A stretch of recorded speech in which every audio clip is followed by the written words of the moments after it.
Ala ni mtanga luenga wa onga ta'longa manganu e pe ansa vea i masatasi o ofisa siri langolango. O leo toi urufalele to whanua atua se umanutafa semi berive e pati e wha waura na tautua o stangata whainga luenga le malo. Ina ua whiriwhiri ai e le kāpeneta e vea ma ofisa siri mua o le pūlenga le mtanga luenga fau o ta'longa ma ala ngā oa mō le fio tangata. Wa whaailoa le ofisa so upo le malo le whai o le whiriwhiringa ma wha mautu i le whono a le kāpeneta o le vai o sanei.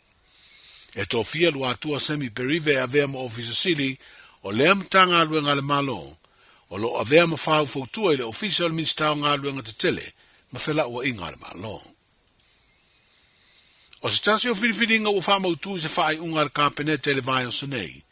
O le wha urulunga po le ofisa sili o le tasi o mtanga luenga fau o wha ingoina o le mtanga luenga o ele mafua ngā whanua lea ua tango fia umai mata uputau ele o le malo. O le tō wha ia urungia pe telo ka besi sa avea ma wha urulunga o le wha alabu putonga o ele a Samoa o se wha alabu putonga tu ma o tele malo ua tu whatasi ma le mtanga luenga fau o ele mafua ngā whanua ma avea i lea tamali ma wha urulunga po se tasi o ofisa sili. E tele nisi o mtanga luenga mau au nanga le malo, sa tautu ai urungia i tausanga umavae, a o le whiriwhiria e vea mapule o le whalap tongo ele tunu, le Samoa Land Corporation, le ua le to iai, a e tu umanga luenga tau whanua o le malo o le mtanga luenga o ye nei. O le vaengo ele mafua ngā whanua sai le mtanga luenga o puna oa whaare nā tura masi o manga, whapea ele o le whalap tongo le estete tausi, wa ilalo umanei o le mtanga luenga fau, o ele mafua ngā whanua.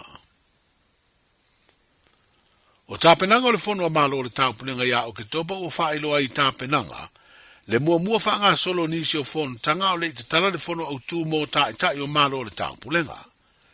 O le whanua e tala noa i naima tā upu ia i a te tau, e so o ma le whanua mō tūpulanga te lavou, o le whonu tanga te mai ma whanua mō tangata o malo o le taupunenga, whapea le whonu tanga mō ma tā upu tau pisi nisi. O le aso sfuru walu le aso sfuru iwa o ke topa, e whaia mua ia whono tanga, a o lumana i le aso lua sfuru lima o le lava masina e te tala aloa i ai, le whono a malo o le tau pulenga, le o le ama le aila na mai estete le tupu o peletania, i lona tūlanga o le whaurulunga o malo o le tau pulenga, e te tala lea whaata singa. O le saunanga whala o i tele mai te tai o le malo le fionga i le pāle mia, le fionga fia me Dr. Naomi Mataafa, e whaalawi lo ai le nei vai aso o le tātu o tino tūlanga wa iei tāpenanga, na ia whailo ai ma le autu o le whono, e peo na whaamatalaina le ngana Peretania, One Resilient Common Future, Transforming Our Commonwealth. A whaaliriu le tātu ngana o le whaatau o le tasi o le whaamoe mo se rumanai, e ngā whatia ma whaawawina, e ui le te le whaafitauri le vaava lea ni awala, e au pito sili ona le leie ilo ai, le whetala i matoe fuafua whaai unga i le tofu sao uma iai o le to tele o tangata. O le masino o kuso le tausanga e awhifu se lau fitu wha, na vea i Samoa masui o malo o le tāpulenga, ma ua limas furuwha i nei tausanga le matua o le tātu o tinu, i te tonu o lea lio o malo o le darolangi. E leo iei se fuafuanga i tāpenanga o le whono o malo o le tāpulenga, e iei se amanoa whaapito e whero i atu waita i o malo le amalanga mai i atu nu e limas furuono. I pūlenga nu umawhio anga le tātu o tunu leo ave iei atu nu te tasi, e au tu iei alatu tāpenanga i le whaamatanga o fieina o ai mawhawa ai.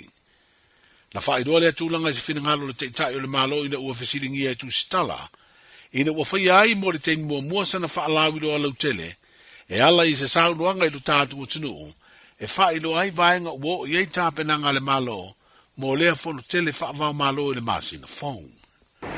Ele o i se fufuanga aloa ia, ai o te manatu, ele ia se tunu ue, ele fia maua se avanua whapea, whaifo mwha te inga o le tupu o Peretania, na mai alo na mana o ngā ono o lae fio i sium, fia maua se avanua i whailo ai ai ma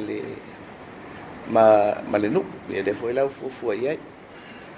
Ai o le pe o le amau atu ia le fisiri. Ia, o le me whaingofia o na whai.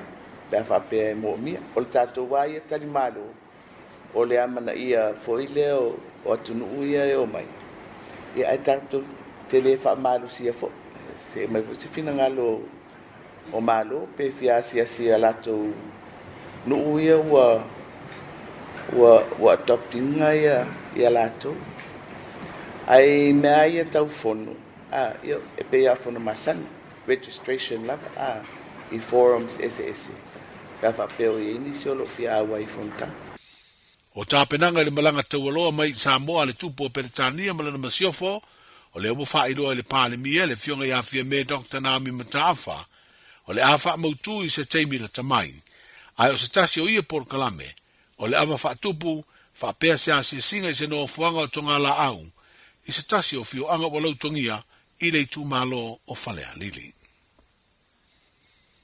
O le obo taunu i Samoa au soka mai Amerika Samoa whapea tonga malea tukuki i le wha moe e tau sini o i le vai mua le tāmio sanga sa ili avanoa mo le ipo le rolangi le tā longa le nei o le soka.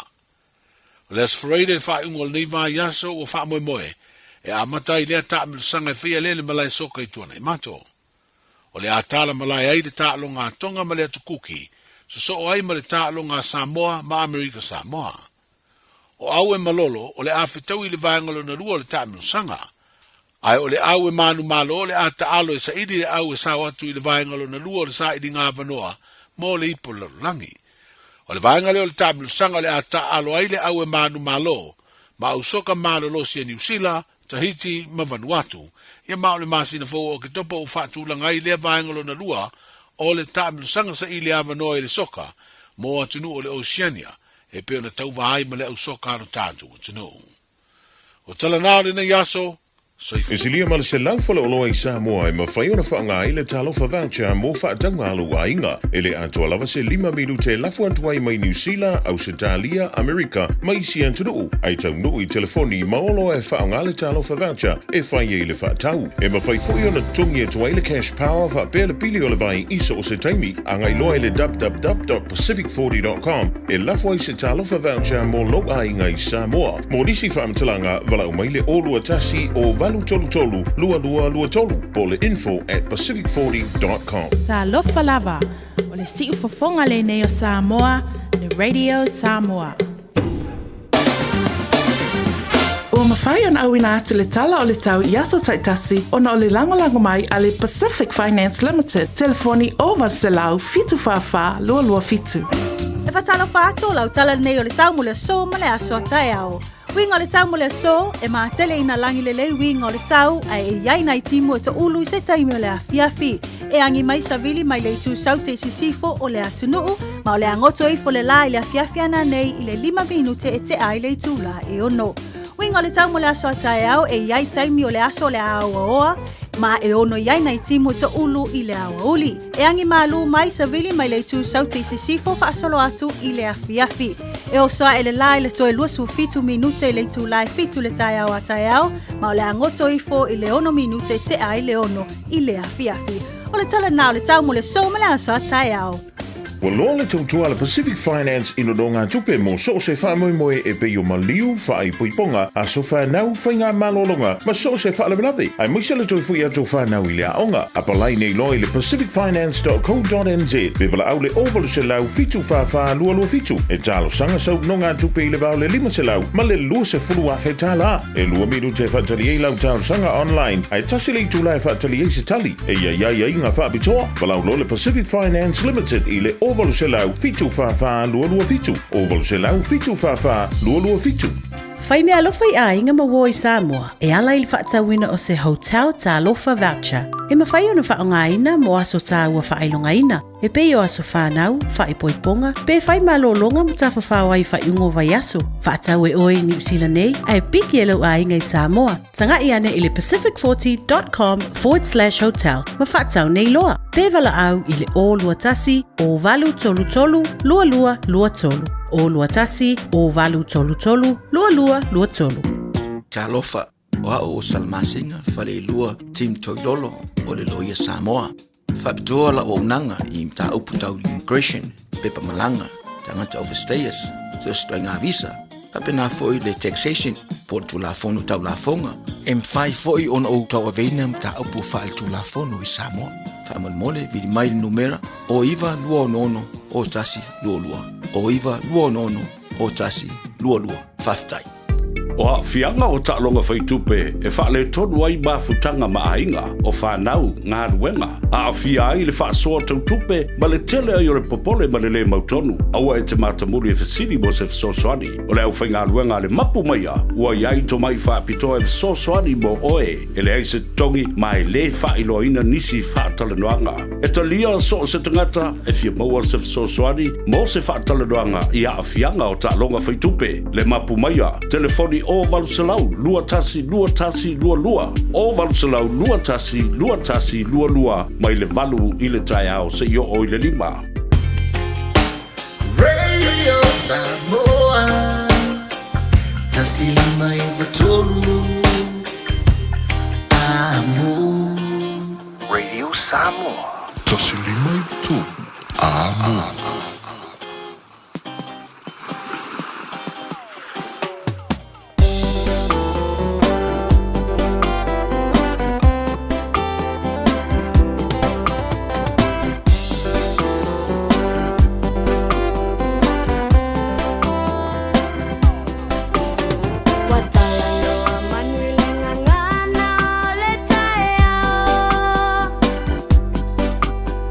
Oh, ave ole la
Fonga mali o le sunga ia puni le rivainga o le woli ia ma le tumita ia tara au ma le sulu fa mai ia o le taia o Samoa taia o le tala le lei le wao i nei Samoa vi ia ile alofa malanga le nei o le tua ua tai mai lau tau soifua malo mantu wola i le rei fo ia sa tofi le whaata fiti o ngā ruenga o tiute ma whaiva lo filima o le aso lima o le rima sino se te ma lua afe lua fa ma lo le soifua ma le langi e mamai lo o tau pa ia ma lo o tau mabalu e le ngātai totonu au kilani e wha pe foi ia New Zealand antoa e ma le lalo langi antoa o lo o maua mai le tau tua wha wau le radio Samoa tasi lima e iwa tolu amo o le porkalame o le au lima whangamua se i ulia le fia na nei.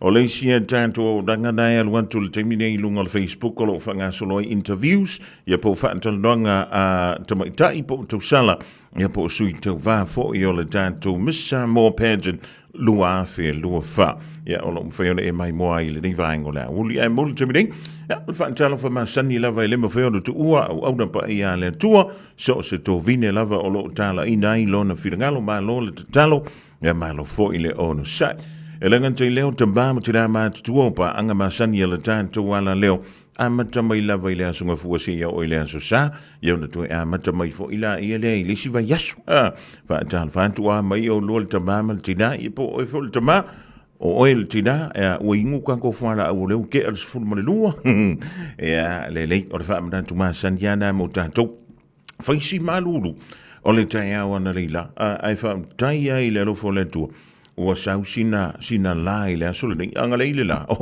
ele lo polar ko nga mingoi e to nga stofi nei fa benei ya le malo sio le du ya o mau se fale inga e te anga ye le ya wo di wa fo i se talinga suo se fa silinga malo si ya wa la va ia fa o wina le o tute ma fa va lo filima e pe ona ma sania ya afa o la tali ele hai ya wa la ke pone e no fo sound mai o le antantu wanga e su e se fale inga a wa to mo ftanga ma vai inga o le ya wo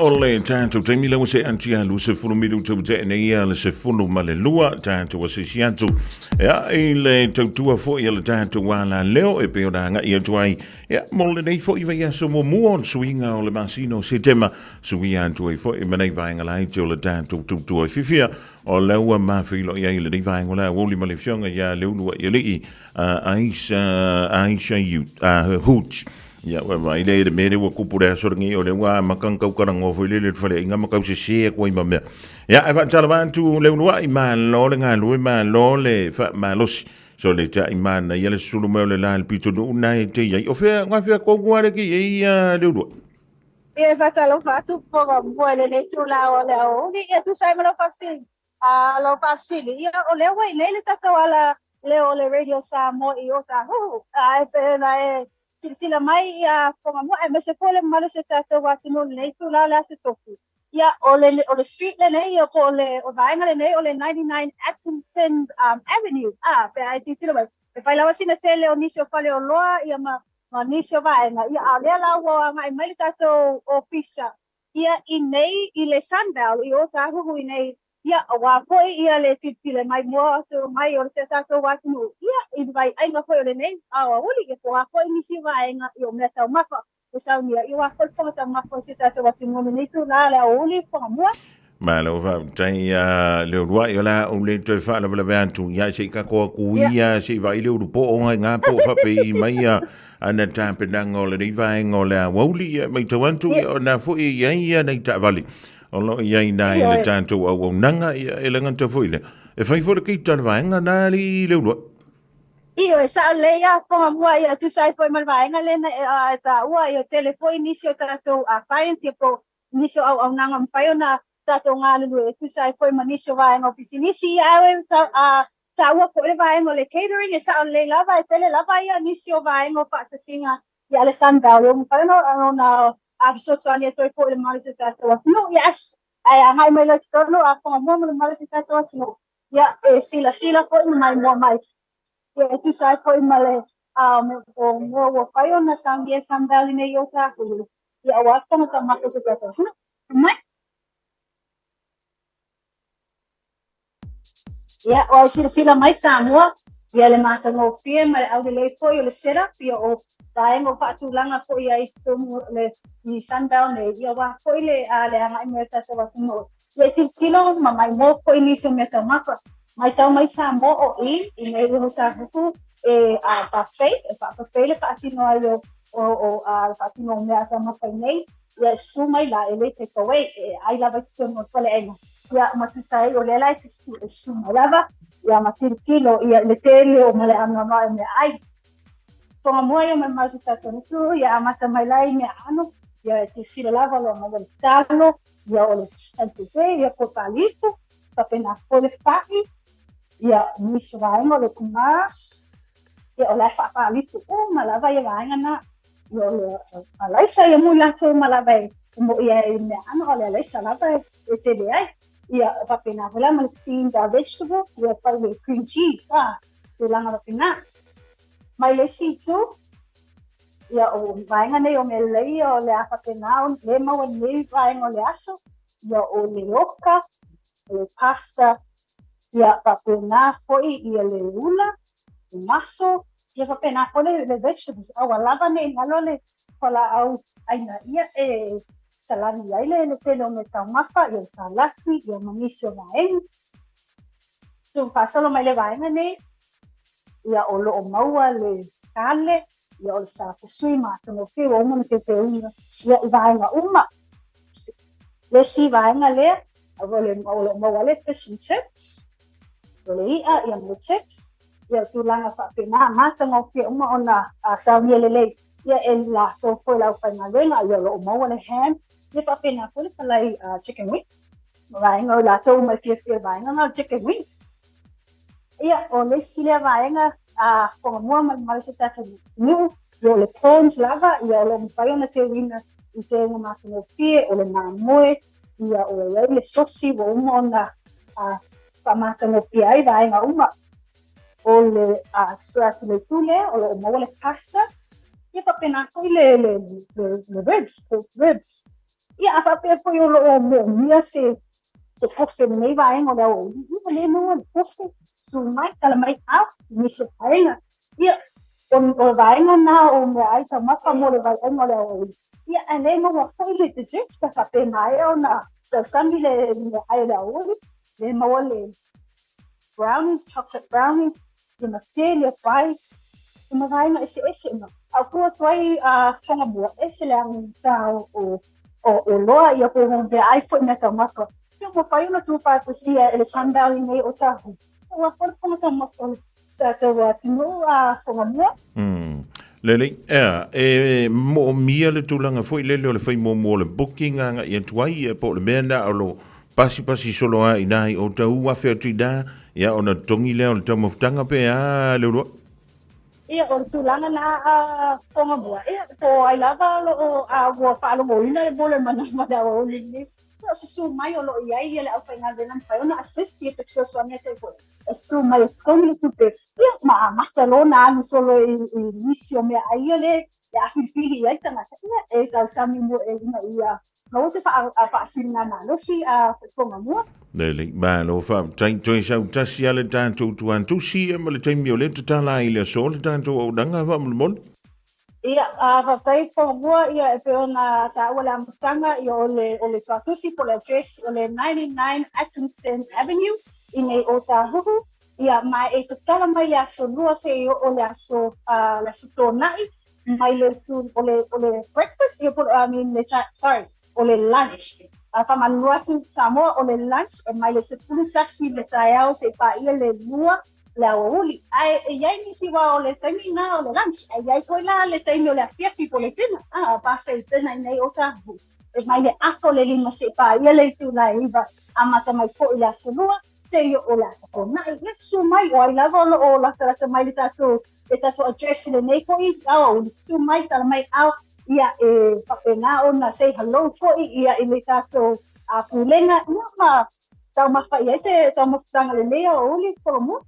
Ma lo fa tai leo lua ia tonu la tantu toi filoa i se teimio mo mua pe a mai a se lua tau singa masera i na ia fa tai tele mo le tantu li poti ia e manuia le toi hanga i me le tantu ngā ruenga fa mo le mori E vai fora mua ia mola wava no ia manuia foi la o uli se tātou atino se fua. Se fua ma ia manuia le fionga ia leo lua ia li ia Aisha Hooch pe o le fa funga tima e mai mo anti ai ile ni fo i tautua.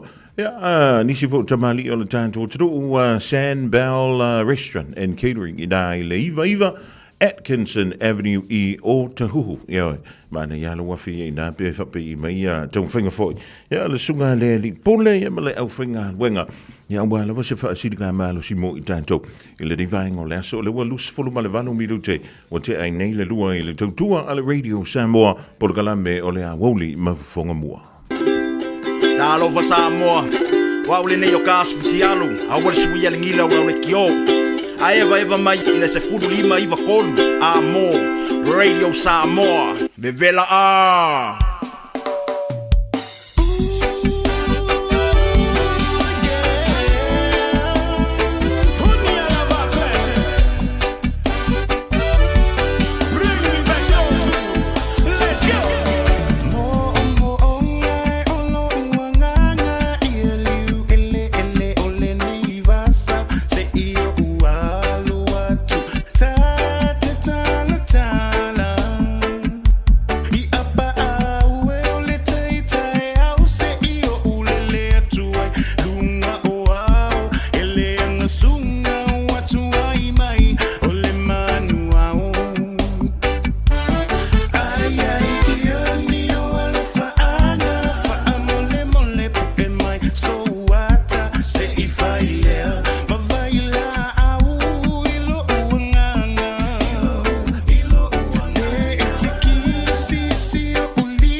e si funga mali na le sunga ya puni le rivaingo la woli Antonu.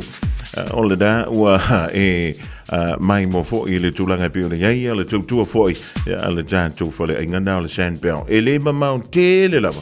Ya Malaysia tanto nangalela tanto asia tu yaifa talvantu ile fionga ile lipule le fionga ile loli yangal balmana tengal balmana o chimbana ya ole tua o ile Malaysian belt nai o te huva talvantu lo fionga ile loli ma lo le nga lo ma lo le taiwan tai ya Antonu wa fio le wala le yes aftai le talenga malo la polta wa tai malo fol fa malo sinia so papelo ya twai maleava mal falo ile nga tele sa molo wa tunupele malo fo le stoi fo manvia malo le fo lau fo i de bihinga ile li utato wa dia le nei tu le auto io fata fiti fo ngal no file tato radio Samoa ya me se fo le hotel pa ia mal malu lo pa pe na fo i na lo atu i tu la ngal wenga ya me se fo tu te fa ainga malo le stoi fo manvia talo fata lava le taringa ja, ole tanto tau fai fata lo fa lava le ma lo le fai le fai va ma lo le tawan tai ioe o tanto o le fata fitio nga luenga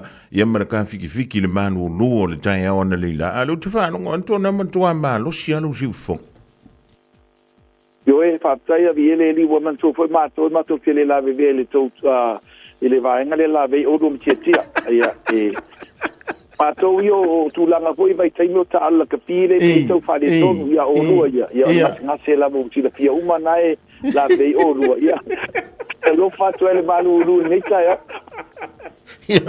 ia va ve kaya solo wa kafa se finga ngano le la sole susulu mai nei yaso ia wa le mele nei ia na leila sole o le matua e ser ko nga malu lu foi le saul savili e se na ko nga malu lu le sa wa ngalela e mo ia na le fitu tikeri le malulu so le ka fa longo ku yo tai fi sei tulo so ele yo la ki malia ko ngule wa ko le malulu ele tu langa na ia pe la fo ia a pelo fo mali tato fata tano ngali tai o le sunga le ia tavai ia le fo sa ta uai ia pa laila vai le o lo fa pena na tutele ile tato tau le tai au mata mo fiele la ai ki ishida ida lo malulu que lo mato ia ole na ia o so fa tu ngata o ita tu te loile tangata ia ele fa longo tinga la u vionga le loli ia wa ana fa ben tantu te ngata ta umal to nga manulu ia se me manu tantu te le tala no ile ia wo io e moni lava le talainga se umanu ia tulanga fo ilea ia o tele lava la to la fo mafatia ia nga I lava pena e petalai ele o ni falo lo mutinga mo la to fo ia ai o banga na ila e fo inisio la to fo ile e tu sai e tol se la mo tupu tol se la no lima ia so le o tausanga ia ai se la lima sfuro na so mai pe la tia la vai fa e cosa fa un po' e va un po' ngoia so I vai so uma so dela ia ola lipia causa uma ia se la ko mo la ba to longa ia causa wa se la ngo so mai ia o la to la na e fa bia ta fa bia ia ali io amu ia ele ngata le sina lo na la wa ia ai to tele ona so malo lo ta fia pia oi Oi, ai ngo kapule likio le banga ku. Aleva nga fa malo lo pe ngo kapule pe ka ke she ho po le ba fa complain. Ia, pe la e se kanga ka fa ia ku ye se kala ka u fa liu mai a. Oi. E poi ia qua fa mai di spetelo lungo le spetelo. E sta un spetelo e io fa do le spetelo.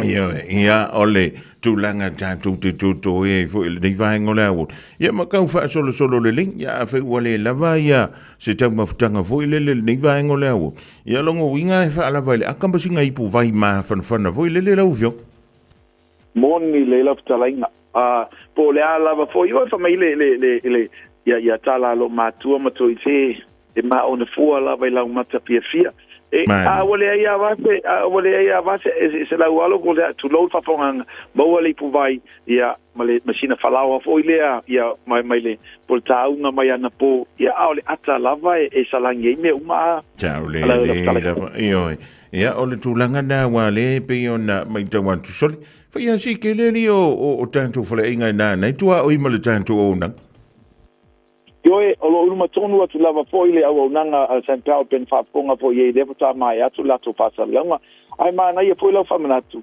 le ala batu la uru tau o ai lava la ta to lava lo fa penana fa ngaina le nanga fa tango ta tu ta vale a mai a va elo a inga ule oe a vai uma lava walo malo to rua ia malo spea o to lo manisi fo ia ala te tongi la chi mana to dina ale to va inga ia la so soni fol na mal so soni fol na ile tasi o tamali mala na ia po tau tua pena mato atua oi pena ta uel of talinga se manu ia tau tua na lava poi fa taulan ta vale ia tau tua na o tato ere lu se fulu ni dio walo o se tua me la lo que o cur pasi ele carecia inga na o ia val fare tua ma lo walo ele taria ina la uspea ia na lo a inga lava ia fa pe o mala wo ia la fa pe nan fa me alo fa tongi le autotina I le tato wa fa inga ia pole lunch foi ile tato fa inga pe ona ta wa le sunga ile le pole ia man la to fa inga venga le o nanga al tempe au ele mamaua tu lava to titi lava fa sa ngai male westback I o to ia le ale kapa ka tele lava lo fa sa ngai la to ia le ngata ile ia fa le au ngal sunga ia Michael Jones o lo alisi tu awala ia lo mato fe va la ta ia va ia ma penale pa mo de sunga le fionga ia to le foa I le si tu awala ia le wa mato amilo uma ili o I o to ia le lava au ia ave walo le aonga ia va le aonga a fa ele ia lu le aonga a kuri mele a unga ngala yele yo il fole inga yo ya ale la ver kupel fole inga ya oso ku ngal pam aya alwa foi le ona sa ilia sitavani ya ola le mela fa ka di fu o ngai te le la vano ina tanto lo do ole tu langa na ya ai fa le mal tu langa foi le o wala bane ingalo afa pe lava ile ya yo na we anga isa o le fale faila tamafanga ya manatua le lei ba ai le tato pin na pola ola microwave Sidi aqui o va fenga moa ia tato pin na o tato microwave nei vai tau ia o mena si le tie le taimina fa lato tina ia te marco co pin na pa si fa bela la camia ia tu lo e mo ki ngovo ia na wasu el pin na barngi uri te ai bodor kamalo fa nga ele bodor kamalo le o mingu ke mai kula ala nga ke o minga de kula mingu ke le do e kula la sa fa kalir ke ka kamie de longo la me ai e cosa e unha video mo le fui muore ai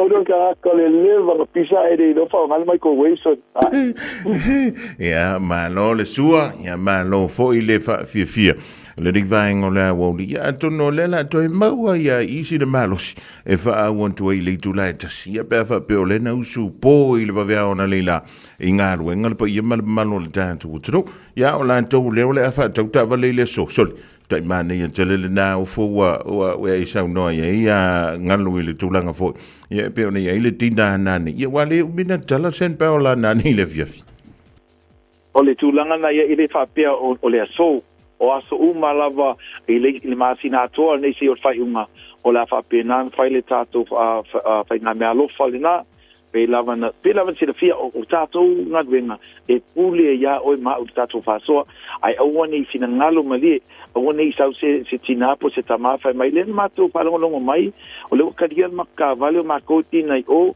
ya o nga fuala fa nga le o nga mai ko tio ai ko fa ku bu sa vale ma tina o ma tina ko ngi ya le ngalo fa ka ko fusu anga I ya mandino le lei o le tato fa nga me alofa o le masina to po ila to fa ta wina ta vale pa mana tātou mai le tātou whapitoa le nā au mai oe malo ainga tina po le lunch inai le tātou kampania Sandplow o lau so sani fōli nā i le tātou kampani le ua mu mai nei le tātou le tulimanu i nei o tau pe na tā ua ia ai alo iei fōi ma le au nanga ale sunga a whapea lawa te mana o la e tu whaatumu lau tā vale ia e whainau tu whaatumu lau tā vale i le tonu lava o le maasina lava nei i alo na winga ma ai o le play number lava tu tātou tā vale tiu sau sisi whapea o le mai marka vale alo kase marka vale me umana i tau na manino le lei na oe lava le na whaataulo sa o la iei tātou whapitoa na o la whapena na tuatu ia vai aso e lue utu fua i fui lau tā vale pe a whapea e tau tele fiatina pe no tā ua. Ia o vaengana se umanu se kaimi lava tu lau whaponga na tunu so se kaimi lava ka ki whaasara lau ai e umaua ke lea ka kupe ai e sire kia a kakao karu e resa kupe o whanga ai lea o mea whaftai atu i lau whtalainga o lo matala a wale tātou atunu ele ngata lava ia o se soani fo mo tātou atunu ia mai se lava fo ia le ia o tasi le nā soa o le tātou Radio Samoa o vaenga whapea o lo mo wai se soani i tono le tātou atunu e ala atu lea i whasara launga ale tātou wala leo numero tasi ale Radio Samoa mal whalalo Malo whautai ioi ia e awala o le fui e whaasolo ia le tātou whapito fui le au nanga tāwale le Mahindra ia e pe ona to tele antu le manu le antu nuu ia awale ia ma ua makua pai le tāwale so le ilungo le tele tonu lawa ia au kila neia ngat o le tūlanga nā o na wa aia pe laban whalau loa tu lea maaso le aso a failo wo o le tolu sulu a fele tau o le tāwale tuai o lo e whātaua ia e manatu le leima e manatua o le ai lava ma te tenga o le atutusa ma le tau o le brand new car o le 2024 e le ngata la pe a fufua kampea ngai prices o tāwale fau o lo whātauina i marketi i le nei vai tau e te le whaafen te le lau tupelo se feina i le tau a tātou tāwale qualities o tāwale la tau ia ma tūlanga lava i on tōtonga whao na pōnei o le saunga le mu vainga whapena o lo a tōtoa lava walo yeili poti ma vainga pena e sirsila iai.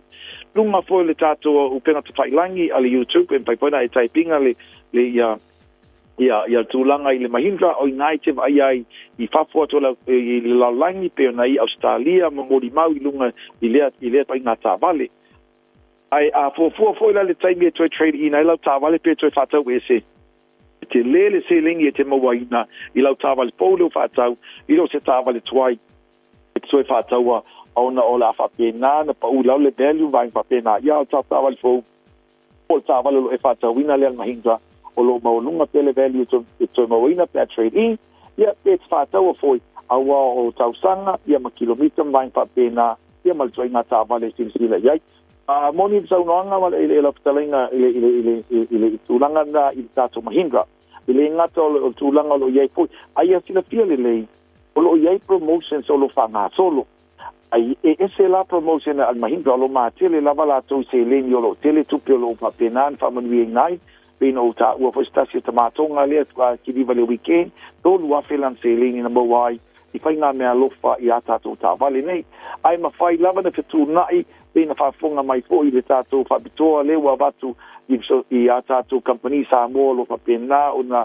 si o mea i nei i o tau e ma whai poi o na e whari tupe ia vaenga i lau lava nā pule whaita lia ai o tūlanga ina ia ngā rurue whaatasi a tātou pisinisi Samoa a bo tātou ia le vaenga poi lea ai o tūmānei al ufo leisi ia o complain leisi vai o tūmānei al tāvale ia o papena poi ia ele mwhai lava na vesera nā vaenga o la oe lava pule whaita lia o le ale tūlanga i te whina ngalo iai ia la pole promotion tātit e te fia tatanoa anga iai o mea la nā e tā te whāsoa ma tā tatanoa iai i le taimi whātau i nai lo sa mar whalalo se man ma lo whautai ioi ia ai o le tūlanga pio de ia tātou tāwale whauna le Mahindra fo i lele pēr a whātou sei tāwale ia o le whana i tono New Zealand ia whio loloa nei ai ngā na uwa i antu nau whio ia tātou 7-seaters fui o tele se umanu to tele o te malatua se tasi o tamali le Crichton Roy Crichton is touch for you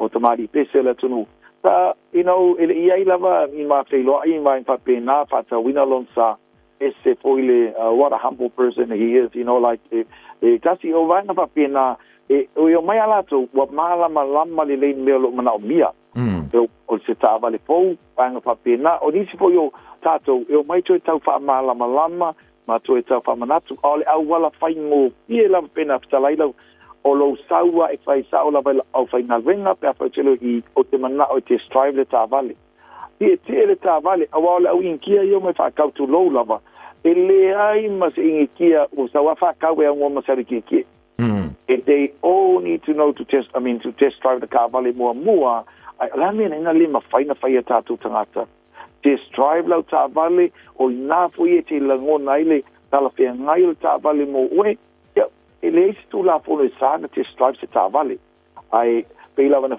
tala no wa tele na una ia ol bainga na o to tele nisi wa lava fa kunga ma tulanga lungo videos ma lo silsila yai o am paina na faile fai unga e fa taule la tu tavale ai la advice is drive le tavale itali umai de telo ke tili lo if siringia ila o faina vena ya po se so swani fo yo lo e mana obia ata no ai tai mi te silsila ni tavale se man Maro va tai o mafai lavo na widan tu tanto samo ile ni vai tau tu la ta mai fo ia so fia o le taimi nei tele lava tato applications o lo iai ai mole manat mai ia manatua le fa pio applications uma Italia e iai ia inga mtutu unga pa finance mo sa mo lava la to via ele o ese mai matato ta vale o lo fa tau nei ia te oile pule fa Italia pe sa ili lava oila o finance ia e tu mai nei le tato finance ai fa pe te tau sangaina tato ta vale mo sa mo ia esi la pia le e te tau ona ia te oe le ia tūlanga uma ina ia talia e le tātou financial lo wha tupe mai ea tātou tāwale Samoa e le o le meo lo mana oi tā ua a o le meo lo mana oil finance ina ia puipuia le lato seleni dona winga e ia inga mtutu unga whapitoa e talia le talsanga ai tau po i on whapalia ina e talsanga li Samoa tāwale mo Samoa mo sikafia tau lo ilunga whamalama so o se tāwale lava a mata mai tātou tāwale fau, ma nā pui whafunga mai a company vaa lo aveina tāwale Samoa, lo lato sila fia uma lava o le ono afe, lima afe, vauselau lima afe, o le ono afe lava, o lo ave piki apu ma tāwale, ma tātou pasi, sorry, ya tātou high ace, ya tātou spulu fo Samoa, o le taule nā, o lo whapena rave Samoa, o lo iai lava se tau whapitoa lava o lo ngaldue ai ma stasi po o tamali o le tunu o lo ave ai e ese mai lai tau lo pen whafunga iai ai o tau la na wana o le chimana lava o lo iei a tātou tāwale lona winga whatau lo sa po le ale tau lo ilunga le whamalama i e sila fia le lei e te le tongina le aveina ina o le tāwale Samoa o le atutongi ea o le tāwale le pāsese o le tāwale Samoa o lo iei fo la nisi o tamali o lo whapena o na fsosani taime tau nuele tāwale i tū langa la leo tiute o iei fo i vaenga e mawhai na uia ina ia mawalalo lewa moni mawina nisi na abia la tū tāwale lusu valu afe le tiute la ai umai fo na pa ui lalo le tōru afe mo tupuna ave aile tā la ave tāwale tua lona winga e iei au wala i tau na uia mai te tau fōi o na iei tu se whamau ni ai vaenga pe o na ask mai iei Samoa. O nā vaenga umalava, o na o le au nanga lava le chi mana o lo talanoa i vaenga o lo whaina la tu whatino ina. Ia te oimalau pule whaitania, to o tele na unau ia tamali i o lo whaia le au nanga o le aveina o taavali Samoa, ai a whatau lau taavali ia te au, e ave au le taavali tutongi au le pāsese o le taavali Samoa, ai a tau nu taavali Samoa, na whaoi mala o whainga venga po le team le mātou te ngā lue whatasi a wale so sani a veina i tua lau tāwale o oi lai tuto ngina le tiute. Ai rea mesere tāwale mai nei tau na mailau insinia po le ei, te strive le tāwale, siaki le tāwale, a o na pāsia, ia na whatua atu udo le tāwale lungo le lodi a vei le wafu ia ma modia to le Samoa ma le whalalo. Ma lo fa ia avatul de ia no mo si vaenga po di si vaenga fi sa no ye lo fionga ile I fa na tu mai le tantu tu atus ia mi se numero na vala awon tu so ta into le malo samu aftai na la vala tole moli aftai ni foi tu la la so tu sai foi male ava no fa o tu fa ye foi fa ta no ina le tatu au nanga ma business pe o nanga lu ai mal tu Samoa o ngalwenga lava e fai e te tau lava na iai vaenga e mana o mia o vaenga lo mana o mia e la au fai ngalwenga ele o la au kampani lea o vaenga ilo Sky Finance e te tau na whaamalia ina ia mo mai le tari o tātou tausanga te le te swinga o ngalwenga mai le amatanga te o mai nei taimi wa iai wa vaenga lava o whaatino ina le lunga o le internet ia po le lunga o le o tenga te whailangi ia tūlanga i tātou o statements of vaenga whapena ia le o to iai se tūlanga fuile o lo walu print out mai o na wasila pia umai lato patau ina tāwale e ele app e tatau o na tuatu ia te oe e seni ia lau statement o ina lai sila Yet Finance matali ai lau talsanga nisi vaenga patatal normal o whainga venga i le lua fitu o wha o lua fitu o wha o lua fitu pole o val se lau chi manan miratasi o val se lau whao no lua ono lua tasi o val se lau whao no lua ono lua tasi mo tato luktua oi Pamnatu atu o a tātou whainga mea alofa o tātou whapitoa lo iai e lea a fia i lava lau tāwale le trading. Tele tātou whainga mea alofa se leni o lo iai. O tātou trading e ese mai fo i lona winga a whai o whaina se mea alofa e lua whetala le tāwale lea a whai o lau trading e lusu lima afe le value o lo value e lau trading pa tasi malau mea alofa lona winga e lufu fitu afe le tupetu ina atu lo waao ai ati oe lava le pule whaitalia taliaina le value o te batuina wai e le pa peo le tauna e whatauina le tāwale i le fia tausanga o na e mana o la ia leo le tauna e tauna la talata iai e fua le tātou trading i le coaching o lau tāwale o lo fia trade mai te au e a ngā i le tausanga i le tūlanga o kilomita condition o le tāwale ia ma le tuai ngā tāwale o wai tu sa tausanga ia ese tuainga ia ese poi prices o faina ia pol tupe o faina tu ia te oi ai tauna se pia mai mamalama au ne i lima taitaina so kina ngalo sa pamtalanga e te tau lava na suma mali mai tatu fasoa ai fina ngalo iai talia ai ali ai le se mela ala ina pole fuel na tulanga vaenga umol tatu au nanga o lo ia ingam tutunga whapitoa e te tau foina tina pia mautangia pia o le teimi tatu te penga ie mal whaloalo whaftai tele lava mole avanoa le nei aso i lau sunga i mai te foile tatu au nanga le radio Samoa malo foile le tatu radio Samoa le mainga foi o tatu mi Samoa mai Samoa le i whasalaunga malo lava le tautua mo le atunu e mai se lava sino le atunu pa manuia le atua le nei aso Samoa o atunu pele fuanga matiu se ai mai se lava lau sunga ma le tato nanga faso i foia. Sorry, forma ia mnuia le fionga le anu le ila li pula le tautuma le udanga le jima na hose oros i nai le lusful valu Atkinson Avenue i o te huhu a wasu sa. Le nganta mo i tanto i nei New Zealand eva before i o tanto ainga i Samoa. O le ua doe whamala miruton talo le July tasi tala tasi o nei whafonga le tauto tongo tala i vai whanua mai a se uli malau leifi. Radio Samoa. Taslima ivatolu amo. Ele ai se totongi o au-aunanga a le mapumaya mo ainga e mo omia le fisosoani. I au-aunanga a le soifua maloloina ma fale e nonofo ai. E mawhai o na whaafsotai e le mapumaya ia au-aunanga. E fisosoani foi le mapumaya pe a mo omia se whaamama a venga. I tau mafa mo taimi whaingata. Ma whaalave whaafua sei pe a mo omia. Whaafisotai loa le mapumaya i le telefoni o valuselau. Lua tasi, lua. Mai le afa le valu le tai au i le lima i le afiafi. Talofa lava, I'm Sione. My wife and I have 3 sons and a beautiful granddaughter who turns 4 in a few months. When one of our ainga is sick, we phone Healthline. The nurses there provide free health advice, treatment and information, 24 hours a day, and you don't need to have a doctor to call them. When you or your family need trusted health advice any time of the day or night, just call Healthline. 0800 611 116. Ua te tala le la fau o le Deals Direct i le aso tofi aso lua se fulu iwa o kuso i le tuatusi limas fulu Love Grove Crescent i o Tara. E te mawai o loa mo loma o ta pei o mea fale, umukuka, ka peta, mea whaingaluenga, maisi telo o loa. Vala au loa le Deals Direct i le lua tasi wha iwa fitu o. Lua tasi wha iwa fitu o. Ta tala fitu aso mai le iwa le taiao i le fitu la fiafi i le limas fulu Love Grove Crescent i o Tara.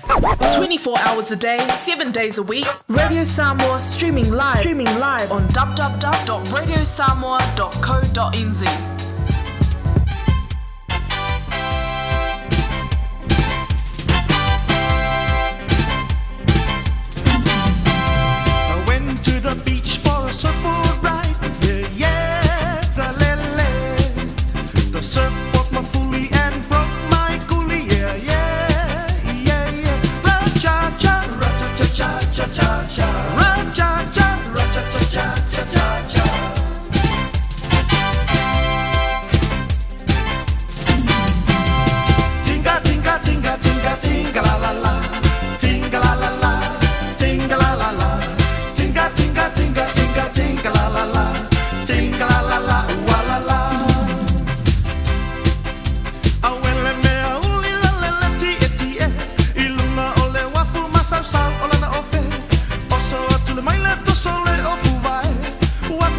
sami wasusu le pelewe.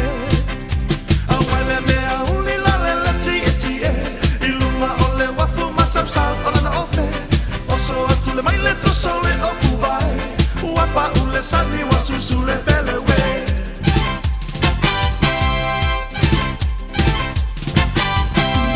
Tinga tinga tinga tinga tinga la la la. Tinga la la la. Tinga la la la. Tinga tinga tinga tinga tinga la la la. Tinga la la la. Wa la la.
le tunu mon fa po mai o tala nei mole nei foi o le mole le tio Samoa tala tumua o le alo to mai tai to tasi ma le wi o alo ki ingi to heitia ya kuini nga fai hono I te po o su tulanga ilona tama o ye nei le company le Starlings le vai nga muli ma wai le sene fa nga yo ya le Pacifica toa talonga avele longo Cronfeld mo le malanga ta milo o le All Blacks I Africa saute fa fongaia o le alo piro I talavo o tupu ki ingi tu heitia malonalo ta mai tai to tasi foi o forfleina o le isi le ave mawhaurungo la I ngā tupu Māori le ki ingi tanga ma ave ai makuini o le tai o ne isa whai ai le forflanga o lo fiatu le whaitu wafe mawhi tangata le malaya tūranga wai marae I wai kato mo to e sauninga o tupu ki ingi tu heitia o kuini ngā wai ono I te po e luso fitu sanga o to valu iai fa ululungo le ngā tupu ai o le to lua iai leo te mai tai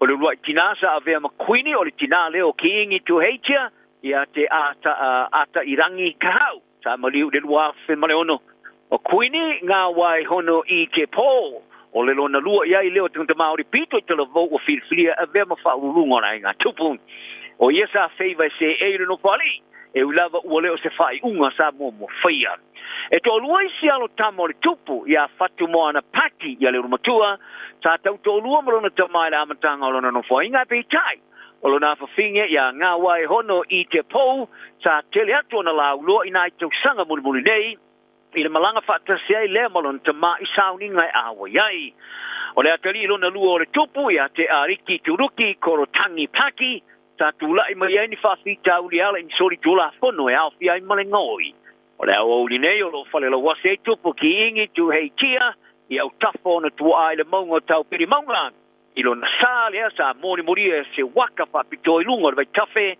o le wai kato riva o le siapatonga sa tau atu le pare meo New Zealand Norman Kirk o toia langa mai nei isa mea sa te wai ma whailo ai nei lo na matango fia ato toa olo I ai pea lima sultau sanga I le aso talo na mai al whale la wasingo Kirk o se isi sauninga sa whai e Palmerston North I le aso na nafi Silia male luas futau sa tangata ta fata siatu e fa mautu e fa manatu e masutu sanga taro no riu le par mi la lo momoni sila ma failo ai se siapu fa pito fa pasifika no fonga fo le taulanga o ye nei o le official o le tu malo fa paro tor fa pule tangi utikere o le siapu tonga sa fa me alo fa ia kirkiran fa lo tusi Margaret Hayward Falia Hayward ina aso de vai tu sanga le ape so peaceful Sa leise si sa fa ma popoina ni me alo fa de parmene.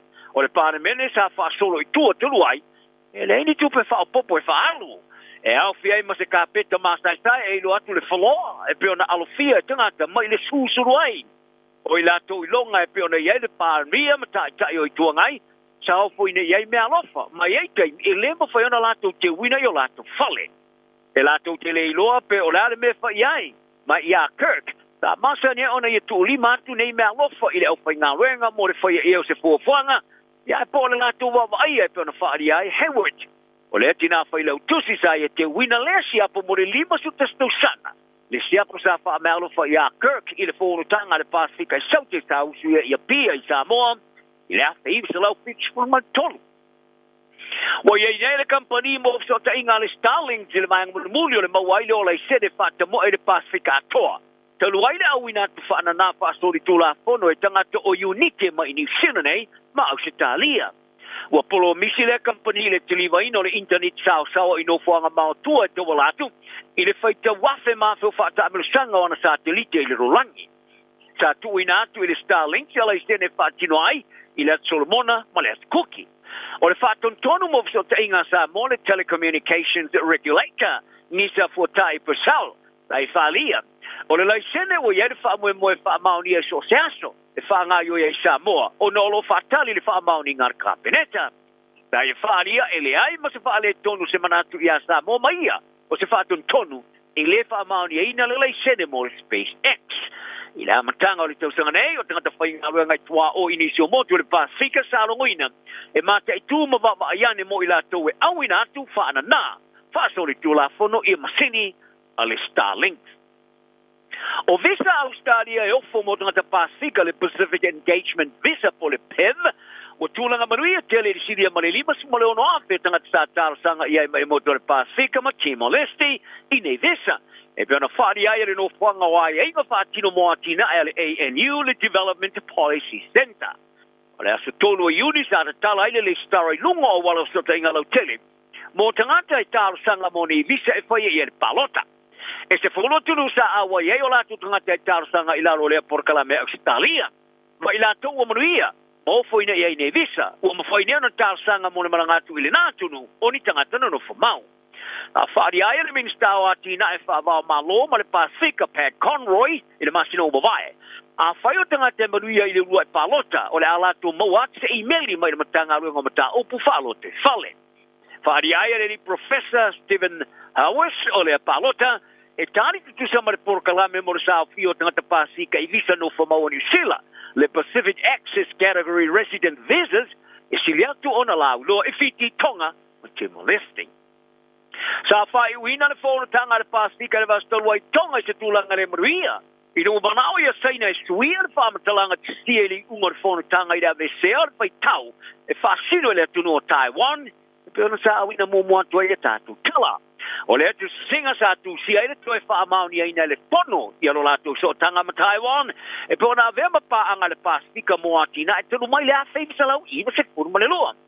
Au la mpaso saina le Pasifika Jan Bow sa ina ina ma whaali iai ma toi tusu sia i loa le te singa whala o i kele se tūlanga e whoringa mai waifa to ele le fono i a saina. O Don Weissman o le Joe Pasifika sa fesili le whaia o ngai University of Massimo se ngai pui ngā whaafita Dr. Anna Powell pe o le asana tilo ia i le tūlanga. Ma whaari aile tamatai professor o le memo mua ua leo se mea whaate ia i le awala sa tali ia i le studio saina i le Pasifika Jan Bow i le awhi ai o le vaenga i ona sumale ona tusinga e pe ona tili whaamau ni ai le maalienga o le awhi imsalau i sumalunua i le vare pono le Pasifika ma Taiwan o se pa anga mo ati nai. A e ui lea, wala ngai ni fesili tu ngā mare o ngonga i winga. I le tūlanga i le maro stelo whato sina atunu i tua mai o loo iai le whono le Pasifika. E peo saina, I ro latu mawhailea, o le tapaina le tāwhia, o lea tūranga po lea tusinga, o lo iai. Ia taro talonga o se whaamauninga o le rongango, ma le suilonga longa mua le All Blacks, te alo Samoa Kiwi Josh Gronfeld, mo se tūlanga o le toe taliu, o aula kapi malanga ta milo. Ani po ti atuai o tūra lata le la kapi a New Zealand, te niese malanga ta milo le All Blacks Africa, i taute mo talonga e valu e whaiai. E au fiai ma talonga whaitauri e tolu ma le Springboks i le ruafi ma le rufulono. O na malanga ma iai leo le Springboks i New Zealand e i le ruafi tolu se polu. O Gronfeld, o se tasi o luspo i ti mata ina tele ta alo mo le All Blacks, au ta alo. Ta ia longa ia Mike Hostings o le leito le New Stoke said B. O ne malanga ta amilo se ava noa lea motanga ta alo te revou. O whaavai ai se whaatau te vanga i te tonu lava o le All Blacks here. Halia Gronfeld o Afrika South o se atunu ue le leitele e feola mama nava i le lakapi e pe lava o New Zealand. E wharinga mai ale o tiro le Springboks e alo te mala i le talonga whaitau ia le whai ngona vaso nei ma le All Blacks i Cape Town o se langona le nā mai a Chelsea and Colby. A whailo ai e lea wingi mata ina le talo i le tawa tele mo le Champino Rolangi. Ia le wai o le tawa rai o le latu ta alo aonga i atu le malae a le DHL Stadium. Ta ia longo i leo whaili poti o le amu sai le talo All Blacks e pio selfie. O le melea e lato te mo mi ai le tutu mau na ngāru e ngai au na lato whaia ma ngāru lua ma losi. Ma i lama i lama tanga e o i le unga. Ma se whaamoi moi o le a sele ai le whai unga o le talonga. O le tamata aro i lo ngātu tonu le leina i tua Lucanio M. O ia lapata ia fo i lana au i le manatu ma male i le All Blacks tawai. Le whaia ina le tosu tasi losu fitu le whai unga le vaiasto i Ellis Park. Ma ia tā wai e te leta te o ne manatu whatau vai a New Zealand. Ma o lea ta alonga le astilia tona fefeu. Ma o lea leo i malae, ma te lia lea fu i tau. O le All Blacks, e ma sani ona ma losi le latu longa i Cape Town, e pera ma furi iai tanga tala nuri. E pera lava na sasa wai mai le vai te mo le ma losi le whai longa lanu. A vele Springboks ma se au, e na o tanga te papai, e whiri iai. O se lango mo le All Blacks, e pera io iai Colby, a sa ia tau foi, e na te maukinoa. O le tōtelo tanga te tāpua i malae, o le āralanga, mo le Springboks. O le fusuanga i le wao le tama New Zealand e le whaia ina la mai fusuanga pa professor le upanga o le cruiserweight David Ika, ma Blake Caparello o Australia, o le whataunu ina nei, o na whaamaunia le whaunga ina Caparello, o whala upasa ina whaoso malosi. O le ato olua sa atu e whetau i le no whanga le Viaduct Events Center, iau ki lani le stona i le nā vaiaso. E iei ma maanga o le pangafou mo ni ika o le apa ilo i le so. O ni ika o se tamafusu mua le o langalongoina le kampani o whaipelenga fau o le champini mua o le panga mamafa i le rolangi lupe sori aila o li Joseph Parker. Ma o le fusuanga o le awhiai ma le fusuanga le sui mua le All Blacks i e mesem. O tilo i le whaalapa tonga tā polo mamao New Zealand, the call for New Zealand. Mo ni tauvanga tā ngā polo e whai e awhiai ma le toe amteina. O le tama le sangata poro le tupata mata i New Zealand, le New Zealand Women's Open Championship.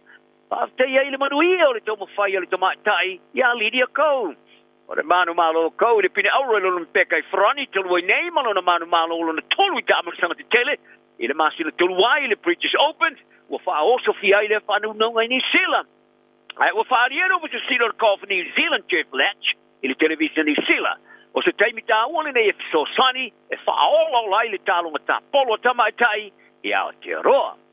E tālonga no rimpeka mo i lato e ea whianga tūmau le Paralympics, i parani e piona wha solo le teminei, le ua ausia i nei New Zealand, ia pine e fitu ua mawai, e wha siliva, ma le tolu apa me mea. Tala nao ne yaso, fusia tu te uma le nofi le mu ma le fia, so i foia mo le so.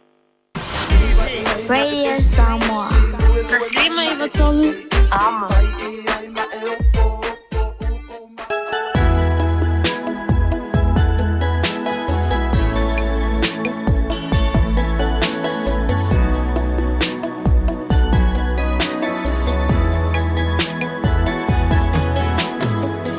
No fopea matangi na ua e alu.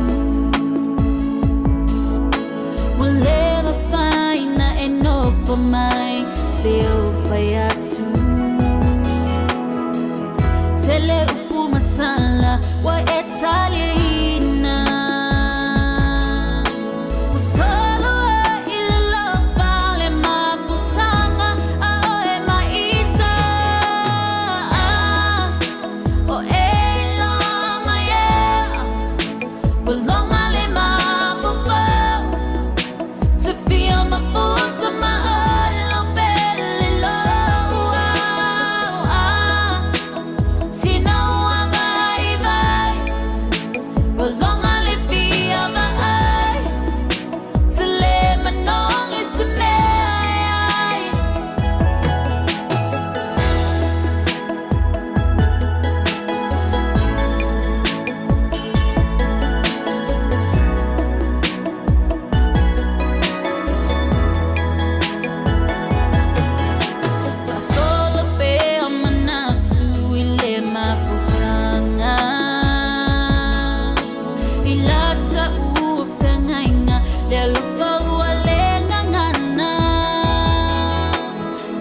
Sufong mali na tuk mai vai moso le ni vai ngola uli ina ua se fulu lima malang fa medu tu te ai nei le tu lai tasi le da sa e fa fonga i se to tongo tantu tala I vai fnua ele ngana sa moe pe o le sa ni ma ta pedina ele sunga ya se uli malang leifi I le nei fo ya so tofi o la to mo wan tu se si ona fa poponga I le tu lai lua I le awo le nei mo tu bidei ya e fi filanga o le wa mo le tantu filo inga ma le tautua ale Beta Drive Doctors I le nei fo I vai ngola woli e fi o le wa fa tasi mai le tomatai fo mai ya Dr. Nua Tupai ya wa fo I le fa wa wina o le porkalame I lunga o le tantu wala le fa talvantu lo fiong Tupai ma lo le ngadwe ma lo le on sa ia fa talo fa foi lo sunga fa pe foi fa lo ia tu I malu le fa fonga le nei tu la ma lo so fo ya tantu te tau fai fa ma lo lava yo te lo ai longa o malu lu nan topito no wa no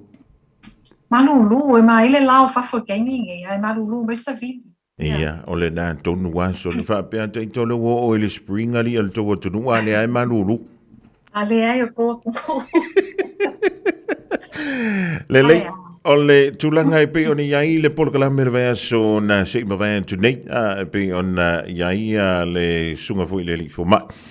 E ma fai ona e tala noa wa masani le tātu tulu foi le fa so ia le to nanga Beta Drive Doctors e ma fai ona e sa noa le tulanga pe ona iai le tausia lea ona I o tātu ta mama tina ma tutua fa molmol Ta ia Francis mo fesili ole e ta uan ta upule ke fa so o fa a wonga foi le o le fa tanoanga Dr. Cyril Ford ta ile sa fai blokalami taluai ai me sa la ile tau Singapore le vai o tato tua I fale to tele o mata upula ke tano I la sona nei ta ua vai pe telo tato ele sa uniuni ai tu langa fa pe atonu fo e ni se le o malama I tu langa ta ua te tawana manino ai me se vai o tele kwa be se ke vai o fenka ai so ole si ole mele I kako tua po tas ma tua tanto bola tua matu tua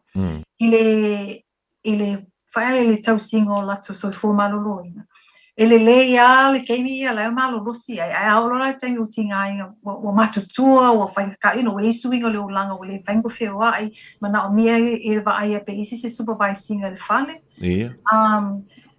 o fai ta le matu tilo ia I matou foi ngaluenga. Tem foi ale le pe o pe a vese pe o le loa. Ele manino fa ta atia se plan po se fofuanga. Ele taimi fa pe o matua ai ia le tamapoti na wale mafai na fai on fai uma. Molo na yeso I fu malo ia po se sila tu langa be anga no molo na yes it's our ya mo ia pe some may have some properties or fali me penga. Ia. Pato tela o tato it pe fe wa ele one is ele fica la moinga because pe fe kan ka over kan wa pe se kemiku I se temi o luma ke wa o kemi wa mali wa sisi po mai vai a suanga penga. Ia. Ina na pe fe kan ka la moinga si pe ele fica la moai. You know, because who wants to talk about death and dies. Mali. So me langa whenkaka ki ai ngai si ai o kemi o kinga ai ngai si ko inga po si mo ko a o whainga tai lo po o ele ma oti mai po manino po fai se wili po se fofuanga po o ai la o whanau o le a fai unga mo ngai e ma koka koko keka ko ai ele ko kas se asa ko kas ko ruska me kiki se ai ngai no there's always a 5 6 7 8 alu ngai lungo melo so o que la que ainda rapele e aí se fofuang po se plan fa ka kia I mo kai mi le nga uma cor is ko inga po se uma cor e ve si ai no you know ai ma ko la ko fanga ma ko nga wenga as doctors o que lo tem que kilo e mas se tem fa po kinga inga yes a ole me fai po ele o mangingo po ai la fa alongo I fo mai e fe so angi fai le decision ele health care Mali. Na porta ma. Mela no pe fa ele ava no le watu mai nei so e fa pe e longo tu foi ya I tatu ainga. E sa union meta una se ta sinal vai o tau singo tatu tu a tatu matua e se fa tanoanga si taimi awala te whakawhainga whapena se o muli mai se taimi o lumanai. Ia whaise whaatanoanga po oai, po afofuanga oai, oai lela failed decision out of bese furu ia kako, ia whanau ale unga li. Po oai sisi o la failed decision handling ia whaingo decisions o le healthcare. Ia e mese foi le welfare o le koe inga po luma kua kao skai whainga whapenga. Ni whawhita uli nua ua tupu i le tonga o nanga o wa e sa noa i le tūlanga lea i le vale o le wha le tonu fo i le lo soifua malolo ina mantua ia e ontu le whanau po le ainga vevesi eina. It's a very common thing that we're seeing now. And a lot of the times, kusa e leo sa ungi, because and we are talking, even for me, lo unga luenga o kaini le umi o kakau kuai foi. I'm more comfortable now, whainga o kakalangua i le kule, pa le amakanga o lo kaika sa lele I lava lo ka experience. E pe whainga kanga I kalangua because lo kaika o la mai whaanga le kusa le fikalangua inga. It's like a sad topic, e ke le fikalangua, it's like, why, let's just talk about living and we'll get, cross that bridge bow o pese kulanga. Ai tupu mai lola pe o le taimi lea sa siliena tala no mua ai le tupu le mele wa e makwa ke le ana fa le ton. Ia whaingo fia because e whain kai ma ko ngaluenga because mo me whaanga le sa role le sikenge le masinga mai ma luma kua mai vai le e check sa luma kua. Ai oro kai mo ki ngai ke e wa sa lisi ka ke le masangi ai sa mai po fele mes sa role nga Whaavevesi lo mo. Whaavevesi whaanga le ma demand mai po lea, information, mga awhaile kea o lea. Yeah. And we don't, it's very sad situation to be in. So it makes our job very complicated. And also, if whainga ka wera kilo ke ngai inga yo whapenga o vevesi, o se me o se kublanga whaapea. Mani. So nilanga iei kusa ole term, ole enduring power of attorney, which basically means kusa o kangakanga o awakwe koe inga palo makua le right au o se kaimu o le mwhainga ia, whaisa o ngai decisions. O ia le ngā kaung whaalongo i po le lo ia, po le forma, i po ai lava, Mani. It's a hard thing, a hard subject to talk about, but once you talked about it, whakaakia. E o maiminga, o mangingo o male me kuku mai kako, and we communicate through that person as well. Neli, o lono winga la se tasida vainga e haona tal no ai o tantu ai. Pe o tu nani le fi o ko ku ka e pe ku se o ko nga yo sa anu. And it's elo se me fa pe ku fa ka se yo ki kainu ki nga. You can talk about it. Fa sama ngua whaingale, and in go for le lisi kaimi ko kalangua foi la, and the more times you talk about it, wa whaingo fi le maka upu, and then you might joke about it, like ka kuanga kule fa penga fa akaisi kaimi ala sa wele message. So, but at least it makes everybody comfortable as well. Man, ia tele fu tuanga le wai, ele o anu ye ma fo ni so tanto, ia e fe no la to inga se fo ile ele vave ona mo wantu ia langona mama fofongo tama po tina ai atantu tol no do nga singa se voi le fa fo se ia le ona le lo se me pestro ola na me la foi il tulanga le right sa le so no sa le ya le olo do winga la yu tantu wang ia wa tau no na fail me na ni le fi o te fa tel taya ia wa tatu tele mai lo me tupuano. That's right, sa le ya mo ka penga ai Lele, ja, se si vanga te fia sau noa il vanga le wa lo te va ia tui, ja. O le tūlanga fui le le expected deaths, ia po maliu, ia o lo o tanto sila fui le ia o no mali liu tangat, Kusa singa se vea, empese pe wa, le kele fa alongo, fa pe wa le koe se kon fiki. Mole to ya nga ia se, Fiki. So koe nga kulang fa pe nga, saungi, it's all part of le mereka kalangoa ngi saungi mo la koma ko but not confined i whainga isi au kamiki kala vo pe i pa i whainga mo wai ai wa venga mali so if kele lao mako mai a pe se si whainga stroke po se si mo le cancer ko kele la cancer patients na wai lo wale ko ese ko fiki o fakakali e ala ma ko via arrangement whakanwanga mga inga fo ia fa inga e fa whaingo fiele kaimi o kaimi wa maliwai e se ole ainga fa sa whakakali o tō ki ngā inga ke loka ko ainga a pele se plant ole me mo mua e whaita isi mea pe ngā ole video le ambulance but ele o se me ka kaunga whai. Ia. I kulanga whainga lau expect terminal illness o skoe inga pa son kua po ai lava. O le me kaunga whai o le e whanga le vili mai le fo mai family doctor.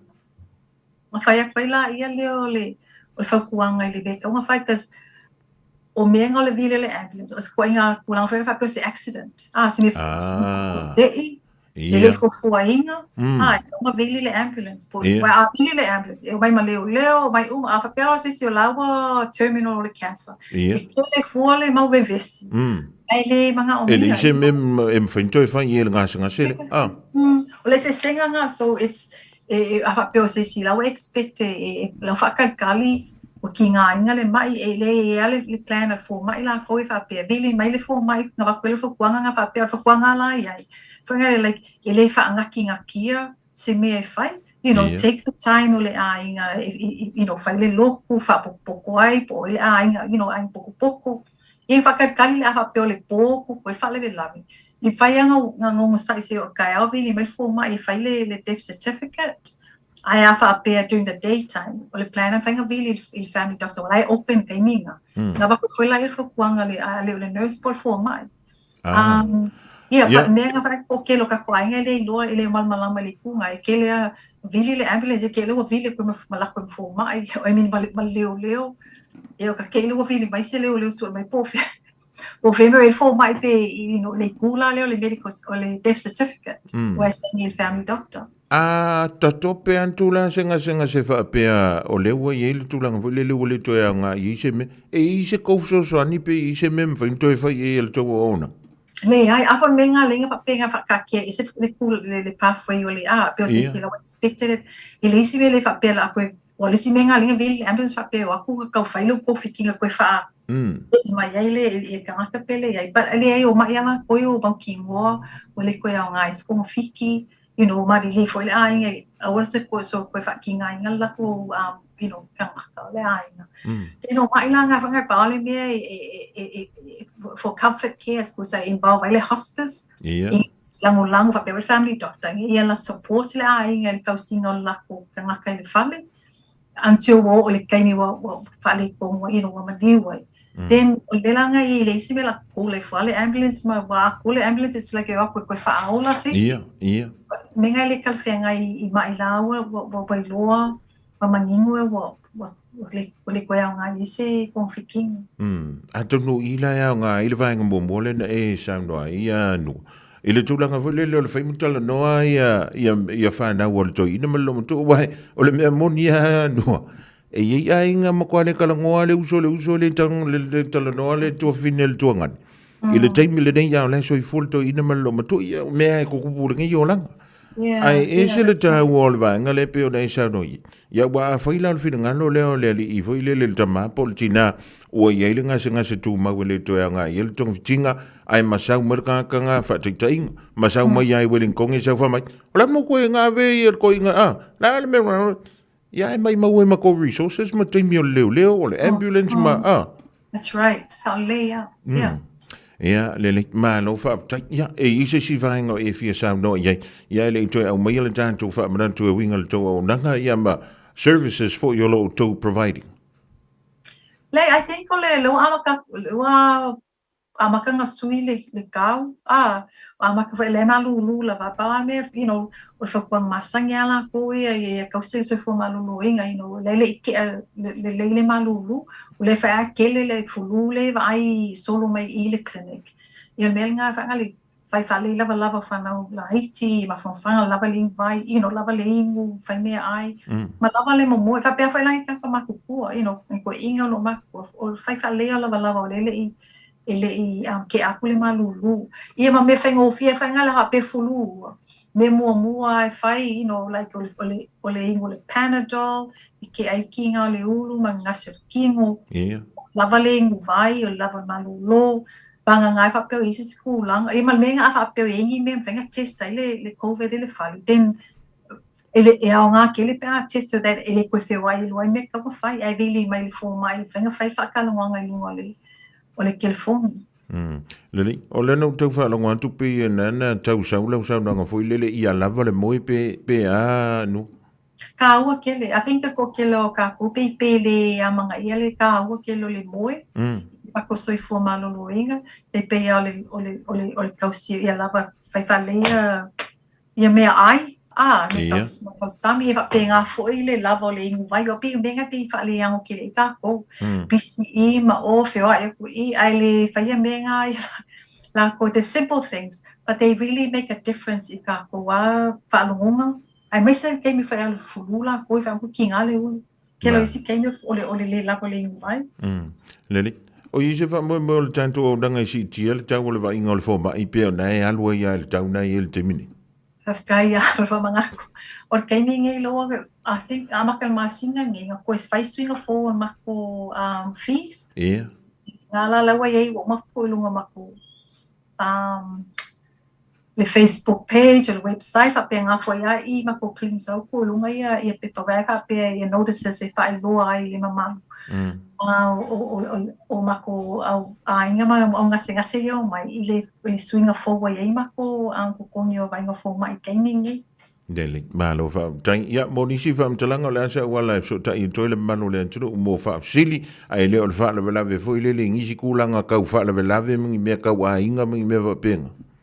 I think I would pay out le website ma ko ngalo le email address and thing fa email info@BD Healthcare if sa wengi si facility pa pe o firma malama ki ka wing ka tangoanga ngi e fa sta mo la vango ya mo le antulanga fa tai fo mo fa so le diva ngola wo ya tunu le la nga ile mai mo ma le tapo ingal tantu tunu ya manu I telele fe nga yema le tutu ino le manu mo pa I le tantu tunu wa no Aftaia mo le fa kai no programa nei aso pa pe foi a fa manu ya ia ya tolo fa fonga mai nei au yeah so I foi ole fiongal tomita ia fo mai ia Dr. Noah Tupai ole Beta Drive Doctors I nai mangele ia fione anga I lungo lan tu penga tu fa ilangi sa ili mai ni si fa mtalanga o lo e fia mo mia ole walua mala fa medu te wote ai nei ia le afa ole tasi a wente lu se me mau mai a salonga fa pisidisi nei a winantu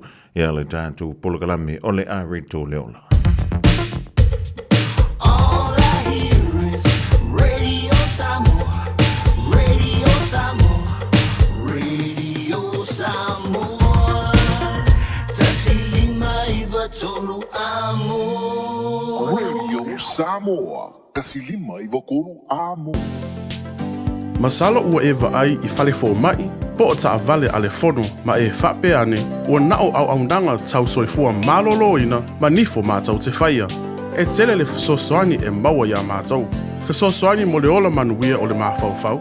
Polo kalame e tau fia ai le tau mawhatapaa. Whasosoani mo tina ma pepe. Whasosoani mo whaia o siaki I le fale mai. Whasosoani mo sauwanga I a inga. Whasosoani mo whanau ua hiu ma le a onga. Mo nisi whamatalanga, tanga iane I lupenga ta whailangi www.thefono.org. Pe vala au, le o valu selau, fono for you. O valu selau, tolu ono whaavalu. O fuafua sau tafonga I Samoa, mana tua le Return to Paradise Resort. E fast full tolo na potu whaapea vile se lua se fuluiva. O se whalitel malo e whetau le lei mo tafonga, po o whaatasinga a inga. Whaielo wasu tele le whalisa o tapena ina mo le lua wha moe. E o atu le whase lau tangata wala au lia talia. Return to Paradise na filifilia le toa Samoa e whai malolo ai. Langolango le whalitel malo e umia mga lulue ai tangata Samoa. Tanga iane le returntoparadiseresort.com pe wala au lua lo ofisa malanga. O sa ili se whala inga e whai eise tau mawhitanga o le auli. Pe tali e fōini au malo. Susuma I le Sandvale Buffet. O le a whaamalia ina lo fina ngalo I tau mafa o saunia le limo oe. Tuatusi Iva Atkinson Avenue I Otahuhu. Lunch mai le sfurtasi I le lua I le awauli. Telefoni lua lima iva fa o. Lua lima iva fa o. O lua fitu lua ono iva o lua tasi. O lua fitu lua ono iva o lua tasi. O e fufu e whaatau ese lo whale. E te manao sta ngate whaalongo ia oe. Tau tua mo oe. Ma malama I laungangana. Vala au mai loa le malu mawhatau Bob le malu. I le olua lua, tolu ono o, lima lua iwa pitu. Olua lua, tolu ono o, lima lua iwa pitu. Talofa, we're the Katinas, and you're listening to Radio Samoa on 1593 AM. Bread of life, sent down from glory. Many things you were on earth, a holy king, a carpenter, but you are the living word. Say it now. Come on.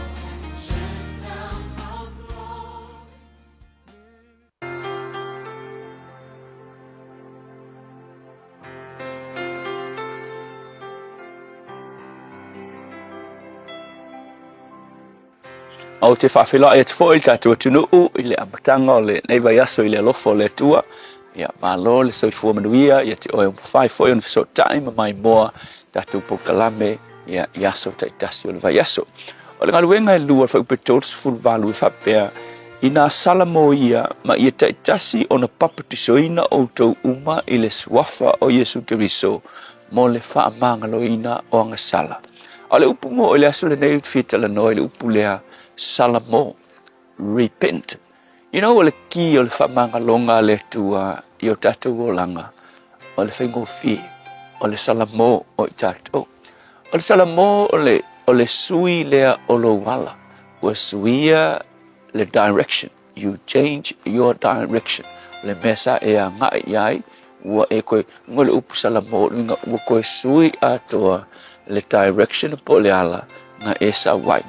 Elena o le iloa fo le ole maista ngata elena o le iloa o le leanga o le alanga e sa wai ia ma e feel sorry se mea na e faia ia se mea leanga na e faia ai o le salamo o le alu ese mai le oe mai le mea leanga sa e faia ai fai tau tu si le ole tali e tangata i le launga peteru ina ua whaalongo i la tau le launga peteru le launga la peteru whatatau i le whaolatanga na saunia e le atua e ala i lona alo o Yesu Keriso.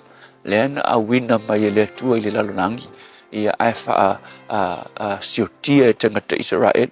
So i le whai unga la le launga peteru e i upu whapea, upu la i e whamai ua tui ai loto tangata Israel.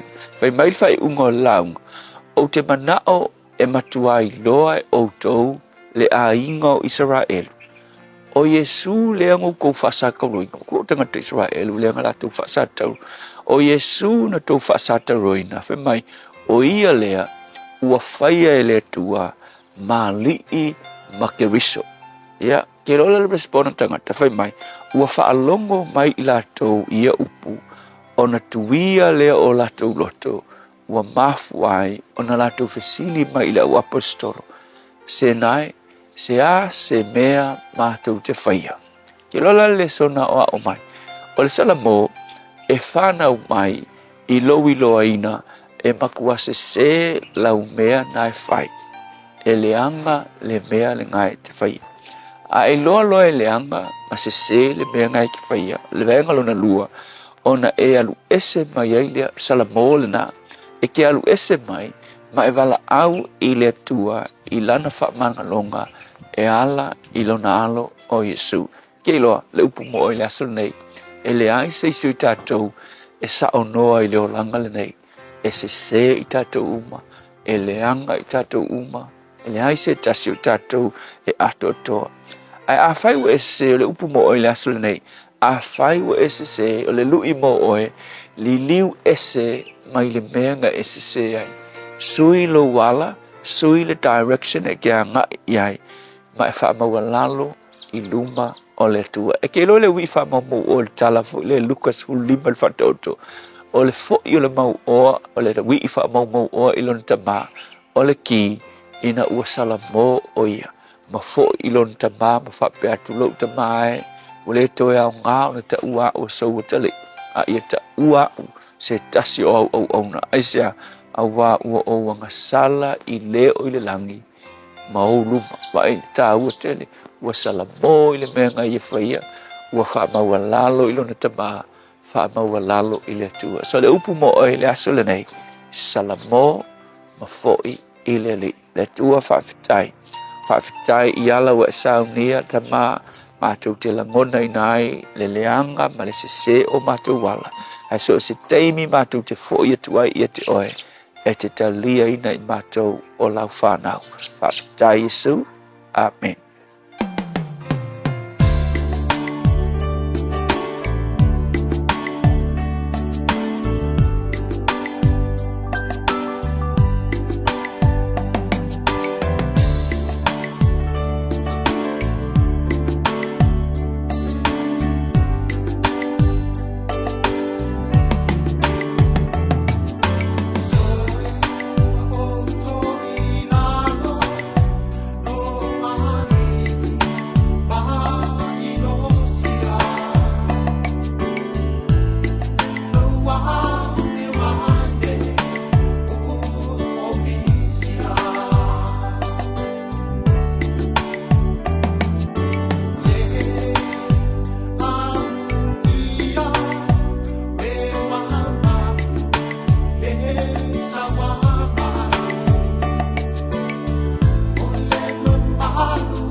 So whakamani o ni sento whalamoe le rivaengo la wauli malapese salamone loa.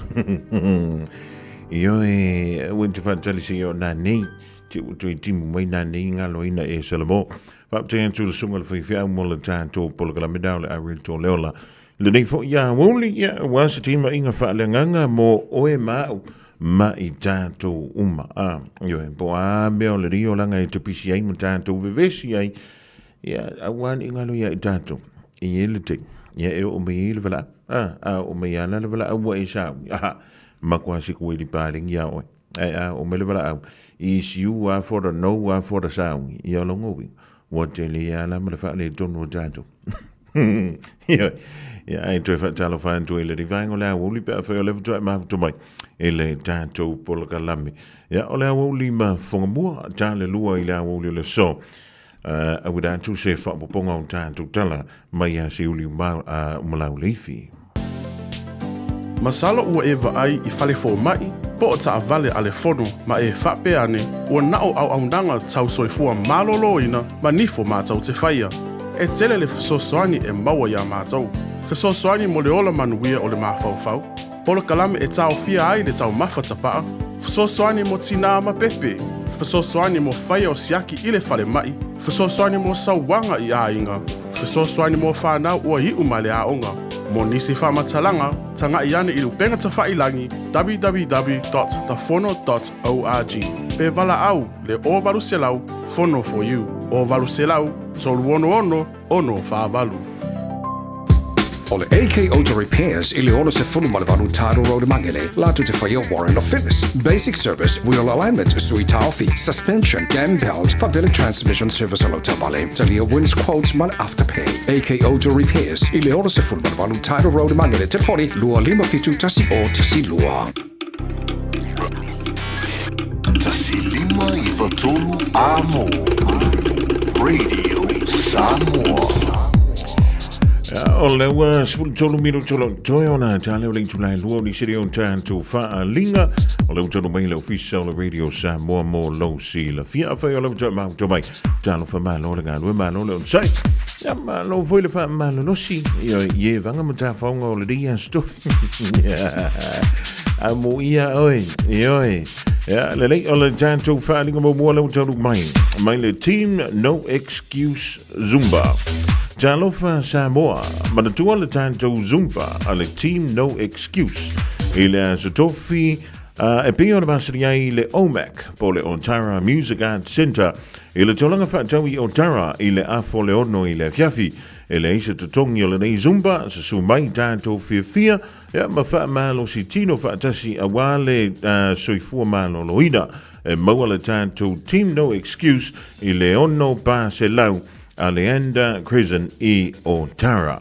Ia mo tātou nei fie le Zumba, i nā wantu ia o tau i le Zumba, ia e su e le malo si o le tino, ia e awale su e ai o ni tātou tala i toe whaale tonu o toi fo i seisi o le mana ia mai le mawhanawhana o le nei a Satofi.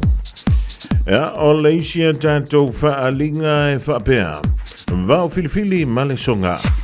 Aua ne ngalo sau lo minga o le tusi o le songa, whaatasi e male lo minga o le vau filifili, e mawai whaalupenga o Samoa i se sifo tutuila mamanua, o nisi o tala tuu o Samoa o alanga upu o le matawha ioi o le matain, i le whainga o whaalawelawe pe o whaai poiponga, ma liu le o si o singa o ainga, whesila whainga o paolo o si i whaaloalo, whaalangingo i kāle sia, i ma le tele o le ngangana o whaalo alonga, e fitu se fulu tāna le tau. Na o le official Radio Samoa, i le tolu pā tolu ono Hobble Avenue Markau, e maua tuai ia saulo minga. Morisi whamtalanga walau mai le tātou ofisa, e le lua ono lua tasi lima i watolu, lua ono lua tasi lima i watolu, pētanga iane i le shopradio.samoa.co.nz, e whai mai ai sau oka whaafitai. Ja, ole silanga le nei mai le afoi. So se yete tama matine tuai sa o tawina lea i le kolisio Samoa ia o le wau mau i nei New Zealand. O le antau ia sa o le vau filifili i au pa ia sausangata Samoa o oe o le fue lavelave. O le antau ua uma o na tofi tulau lava. E whaasina tonu le nei whaasalalonga i woma pa anga uma le skopa i New Zealand. Ina ia tātou a wai le mātou tausala o tāpereina a wase se le ni whaatino ai ngā luenga a le tātou skopa i le rei tausanga. O le ring wha mai moe o le a whaia le asto na ia so se fulu mo le wha o le masina nei o September i le July wha i le fiafi le Mountain Samoa i Mangele. Su mai matala mai au tātou fia whaatasi lea fiafi ma whilo iai ma uo ma paanga a le Colisio Samoa ua lewa aso e le mafuta. Wha so tai mai le tātou komiti i numera nei o le olua tasi li maono tolu whawha, olua tasi li maono tolu whawha, po le olua tasi ono tolu lua, fitu iwa lima, olua tasi ono tolu lua, fitu iwa lima, ya mo nisi whaamtalanga pe a whai e mo o mia. Tātou anga iantu i le wha silanga mai le awhianga o Mangiangi. E wha silanga antu malanga wha aloalo yalo ma tama whanau uma, a le awhianga o Mangiangi o lo alala ma papa au i New Zealand. O le awhaia se tātou whilo inga i le aso valu se tema, o le aso sa lea i le July 5 i le awhiafi, e talanoi nai nisi o mata uputa ua. E whaia le whilo inga i le tuantusi o le valu Awa Street o Tahuhu, ia po le o Tahuhu Rugby Club Hall. E tā walo awai mai, e monisi whaamtalanga, so tai mai le numera o le olua tasi lua o nono tolu lua o o.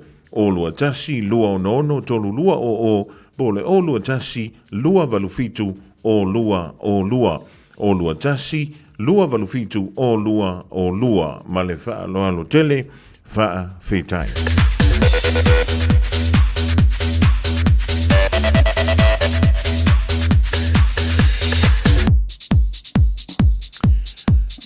O le sia tātou whaalinga lewa tonu mai le tātou ofisa nei e whaapea. Te Wheeler Festival Waikato lua afe lua wha. O se taimi mōmole nei o le a whaatino nai le Te Wheeler Festival e le sao hamalatone kiri roa mole mamalu o Samoa lo alala maumawai i le tūmalo o Waikato. O le wha moe sanga wha maratu ai pēr le tāua o le anava o au o le Samoa. E ala i le whaatiroini nau a tātou tūmangano o i whaafiafianga. O le manu lau tila dae manantu le komiti ale Waikato Samoa Asosi e tatau o na wha i loa ma wha masani ai a inga Samoa i New Zealand ai maise tūpulanga la alovawa malo o lo o tutupuae o Samoa. E whaia ia le nei wha moi le astona i nei a so fitu o se tema mai le se fulu taeawa ngā i le ono i le fiafi i le no fuanga o le Kaute Pacifica Village Valley i le se Lau Sidden Road i nai Hamalatone a fifio mai matala au mai tātou mafutai i le aso whaafitai. Ma le tātou wha silsilanga mulimuli mai le mafutanga a le wha supporters i Aukilani nei. E wala wantu i le paia ma le malo o le tātou mafutanga o le whaatotua i le tua Samoa o tasi po le fast o le awhaia le tātou whilo inga i le asa nei aso valu o se tema i le Oats Club i o Tahuhu i le July 5 i le fiafi a wale wha mautuina o le tātou wha me moi a Novema e mana o miailo o tau au waa poto mai a wai ei mata uputaua e fia tala noina wha vitai o lo seinia e le tai fono male lau. O di sinau tātou whalinga lau tau mai le ofisa o le Radio Samoa le rifo i vaenga o le awauli ina ua se mali antu le vau le wanti o le uafia to yono minute o na tale o le July lua. Talo sia o le dai solonga le leia fuanga o le nei fo ia so tofi la to io lo te vai tu fa fosole o le mantua au le leia pe uma o ele au le leia le sole nei io ea ele se luo no ele varia o mak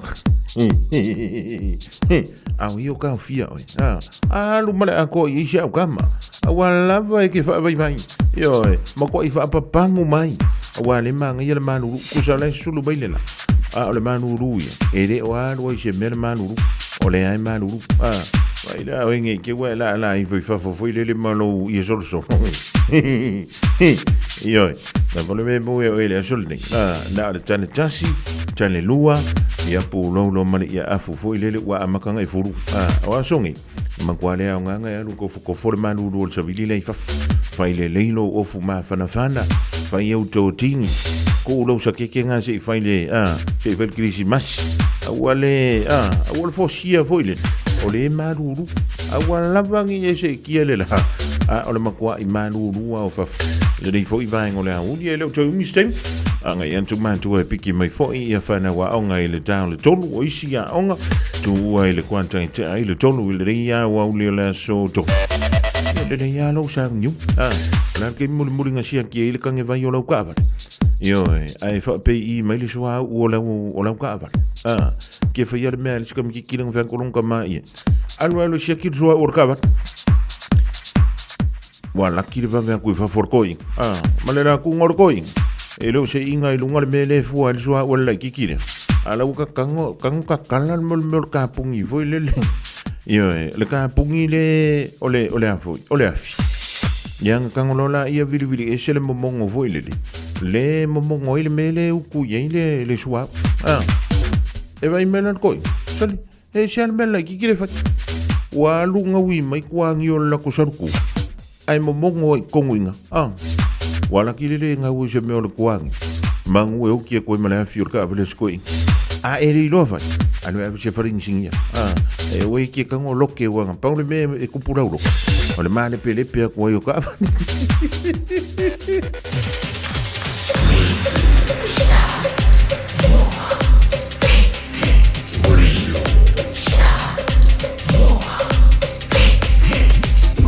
Limoi tu, amo.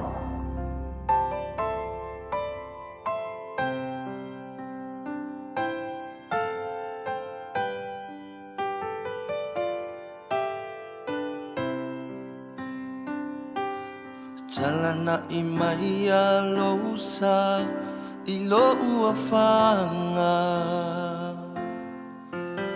I lo a inga manai o matua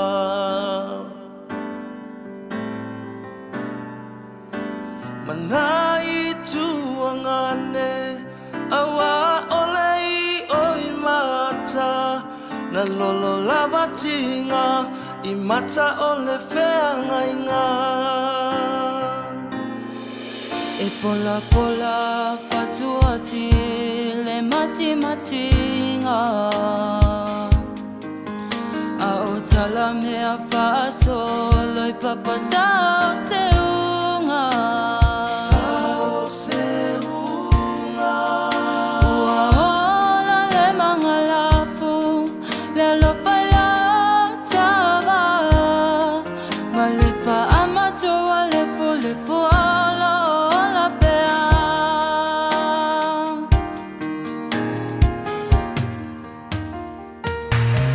Pea pe si mai o matangi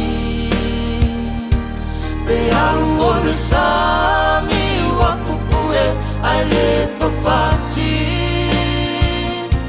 Le va'a o mala ia tatanu I o tala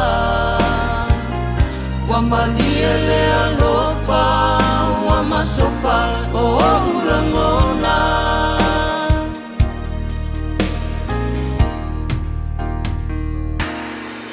E mua mai mase E muli ni lelei I tala le lalolangi O ayo le matangi Se ala ilo lava O le lava o te mafana Ai lava se ivi o uivi o le aloli Tuli sota ua aine I tutu I le tai I tangi sia I le po Masauti o le po ngai Se a e a o taola Talaya no tanga o le polonga A e a o manu so solitulo a o mala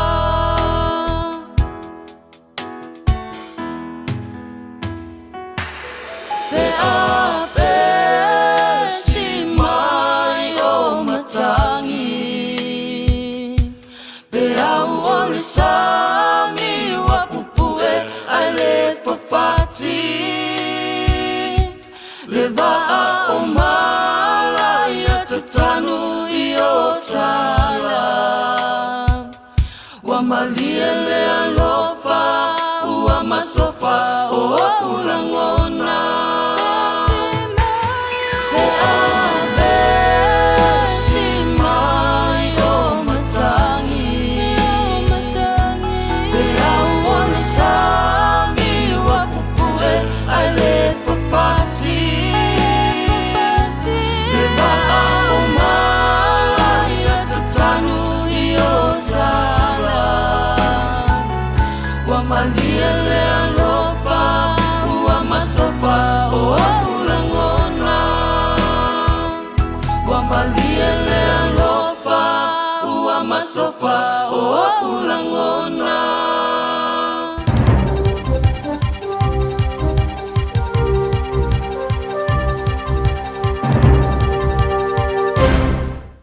Tua e whaatalo whaatu le tunu mon whaamai o tala nei mole nei whai o le mole le tio Samoa tala tumua. O le alo tamai tai to tasi ma le wii o alo ki ingi to heitia ia kuini ngā whai hono I te pō o suitulanga ilona tama. O iei nei le company le Starlings I le vaianga muna muli e mawai le sene whaanga I o iei le Pasifika atoa. Talonga avele langolango Cronfeld mo le malanga taamilo o le All Blacks I Afrika. Saute whawhongaian. O le alo piro I talavou o tupu ki ingi tu heitia mo lona alo tamai tai to tasi foi o forfloina o le isi le ave mawhaururungo la I ngā tupu Māori le ki ingi tanga ma ave ai makuini. O le tai o ne isa whaiai le forflanga au lolo fiatu le whaituafe mawhau tangata le malaia tūranga wai marae I wai kato mo to e sauninga o tupu ki ingi tu heitia. O kuini ngā wai ono I te pō e luso fitausanga o to avalu iai whaurulungo le ai ngā tupu ai o le to alua iai leo te maitai. O le ruai tinasa a vea makuini o le tina leo ki ingi tu heitia ia te ata irangi kahau. Sa maliu le lua whi male ono. O kuini ngā wai hono I te pō o le lona lua iai leo te maori pito I te lavou o whilwhilia a vea ma whaurulungo le ai ngā tupu. O iesa feiva se eire no pali e ulava ua leo se whai unga sa mo whaia. E to lua isi alo tamo le tupu ia fatu mo ana pati ia le rumatua sa tau to lua marona tamai le amatanga o lona no whainga peitai o lona whawhinge ia ngā wai hono I te pou sa tele atu ona lau lua ina I tau sanga muli nei I le malanga whaatasi ai lea malona tamai I sauninga I awa iai o le atali lona lua o le tupu ia te ariki turuki korotangi paki sa tulai mai ai ni whawhita uli ala I sori tula fono e alfi ai male ngoi. O le au li nei o lo whale la wase e tupu ki ingi tu hei tia I au tafo na tua ai le maunga tau piri maunga. I lo na sā lea sa mori e se waka whapito I lunga le vai tafe o le wai kato riva. O le siapatonga sa tau atu le pare meo New Zealand Norman Kirk. Wa toi langa mai nei isa mea sa te wai. Ma whailo ai nei lo na mātango fia ato toa olo I ai pēr. Lima sutau sanga I le aso talo na mai alfa le lawa singo Kirk. O se isi sa uninga sa whai e Palmerston North I le aso na nafi. E se lia male luas futau sa tangata ta whatasi atu e whaamautu e whaamanatu. Lima sutau sanga talo na mariu le pare mia laulo mo moni sila. Ma whailo ai se siapo whaapitoa whaapasifika I lono no whanga fau le taulanga o iei nei. O le ofisa leo le itu malo whaapaloto le whaipule tangi utikere. O le siapo tonga sa whaamalo ia Kirk I rana whailau tusi Margaret Hayward. Whaalia Hayward I nā aso le vaito sa wale ape se lau peaceful. Sa le isi sa whaamao popoina ni mea alo whai le pāremene. O le pāremene sa whaasolo I tua tulu ai. E le ini tupe whaapopo e whaalu. E au fia I ma se kāpeta māstai e ilo atu le whaloa. E peo na alofia e tangata mai le susuru ai. O I lato I longa e peo na iei le pāremia ma tai o I tua ngai. Sa au fo ine iei mea alofa. Ma iei teim e le ma whai ona lato te wina I o lato whale. E lato te le iloa pe o lale me whai ai. Ma ia Kirk. Ta masa ni ona ia tu lima atu nei mea alofa I le au whai ngā renga mo le whai e o se fuafuanga. Ia e po le lato wawa ai e pe ona whaari ai Hayward. O le tina whai lau tusi sa ia te wina lea siapo mo le lima sutas tau sana. Le siapo sa wha mea alofa ia Kirk I le whorotanga le Pasifika I saute sa usu ia pia I Samoa. I le afe iwi se lau fix for man tolu. Wa ye nei le company mo so ta inga le Starlings le mai ngul mulio le mawai le ola sede fatta mo e le Pasifika toa. Taluai le awina tu whaana nā whaasori tūla whono e tangata o Unite ma i New Zealand nei, ma Australia. Ua polo misi le company le tiliwaina o le internet sao i no whaanga maotua e te walatu, i le whaita wafe ma whio whaata amilusanga o ana satelite i le rolangi. Sa tu ina atu i le Starlink, ala i stene whaatino ai, i le Solomona ma le Cookie. O le whaaton tonu mo viso te inga sa mo le telecommunications regulator, nisa fuatai persal, lai whalia. O le laisene o iere whaamoe whaamauni e so seaso, e whaangāio e Samoa, o nolo whaatali le whaamauni ngar kapeneta. Lai e whaalia e le ai ma se whaale tonu se manatu i a Samoa maia, o se whaaton tonu, e le whaamauni e ina le laisene mo le SpaceX. I le amatanga o le tausanga nei, o tangata whainga rua ngai tua o inisio motu o le Pasifika sa alongoina, e mata i tū mawa aiane mo i la tau e awina atu whaana nā, whaasori tū la whono i masini a le Starlink. O visa Australia e ofo mo tangata Pasifika le Pacific Engagement Visa po le PEV, o tūlanga manuia tele i siria ma le lima si mo le ono afe tangata sa tarasanga i ai mai mo le Pasifika ma Timor-Leste i nei visa. E pe ona whaari ai le no whanga wai e inga whaatino mo atina e le ANU le Development Policy Centre. O le aso tolu a uni sa ta tala ile le starai lunga o wala sota inga lau tele. Mo tangata e taro sanga mo ni visa e whaia i e palota. E se whono tunu sa awa i o latu tangata e taro sanga ilaro lea porkala me Australia. Ma ilato ua manuia. O foina i nei visa. Ua mawhainea na taro sanga mo ne marangatu ile nātunu. O ni tangata no whamau. A whaari aia le minsta o atina e whaavao malo ma le Pasifika Pat Conroy i le masino umawae. A whai o tanga te manuia i le ua e palota o le alato maua se emaili mai le matanga ruenga mata upu whaalote whale. Whaari aia le ni Professor Stephen Howes o le palota e tani tutusa ma le porkalame mo le sao fio tanga te Pasifika i visa no whamau New Zealand. Le Pacific Access Category Resident Visas e siliatu ona lau loa e fiti tonga ma Timor-Leste. Sa whai uina le whona tanga le Pasifika le vastalua i tonga i se tūlanga le maruia. I no manao ia saina e suia le whamatalanga tistia li unga le whona tanga i da vesea le pai tau e whasino le atunu o Taiwan e peona sa awina momoatua i a tātou tala. O le atu singa sa tu si aile toi whaamauni a ina le pono i alo lātou so tanga ma Taiwan e peona avea paanga le Pasifika mo atina e tunu mai le a whaimisa lau iwa se furu ma le loa. Au la mpaso saina le Pasifika Jan Bow sa ina ma whaali iai. Ma toi tusu si ai loa lea ki singa whala o kele. Se tūlanga e whoringa mai wai whato ele le whono i a saina. O Don Weissman o lele ki o Pasifika. Sa whesiri le whaia o ngai University of Massimo se ngai pui nga whawhita, Dr. Anna Powell, pe o lea sana tilo ia i le tūlanga. Ma whaari ai le tamatai professor. O le memo mua, ua leo se mea whate iai i le awala sa tali iai le stui o saina i le Pasifika. Jan Bow. I le au fia le vaenga ona smole ona tusinga e pe ona tili fa ma ni ile mali ngo la thing so i smalua e le vare fono le Pasifika ma Taiwan o se pa anga mo ati nai ai uilea wala ngai ni facility nga mo le ngonga i winga i le tūlanga le maro stelo fato sina tunu i tua mai o lo o ia le fono le Pasifika e pe o saina i lo lato ma failea o le tapaina le tafia o le tūlanga po le tusinga o lo iai. Ia taro talonga o se whaamauni ngā ore rongango ma le sui longo amu mo le All Blacks le alo sa mo kiwi Josh Gronfeld mo se tūlanga o le toi taliu o au le kapi malanga ta milo. Tari po ti atuai o tūla lata le la kapi a New Zealand se nye se malanga ta milo le All Blacks Africa i saute mo talonga e valu e whaiai. E au fiai ma talonga whaitauri e tolu ma le Springboks i le ruafi ma le rufulono. O na malanga ma iai leo le Springboks i New Zealand e i le ruafi tolu se fulu. O Gronfeld, se tasi o lus forward i mata ina tele ta alo mori All Blacks, au ta alo. Ta ia longo ai a Mike Hoskins o le lei tole News Talk said B. O ne malanga ta amilo se ava noa lea motanga ta alo te rvou. Ma whaavai ai se whaatau te vanga i tonu lava o le All Blacks hia. Whalia Gronfeld o Afrika Saute o se atunu ue le lei tele, e feola mama nava i le lakapi, e pe lava o New Zealand. E wharinga mai ale o tiro le Springboks e alo te mala i te alonga whaitauri e whai ngona vaso nei ma le All Blacks i Cape Town o se langona le nā mai a Chelsea and Colby. A whai lo ai e lea wingi mata ina le te alo i le tāua tele mo le Champino Rangi i le wai o le tāu rai o le latu tā alo aonga i atu le malai a le DHL Stadium.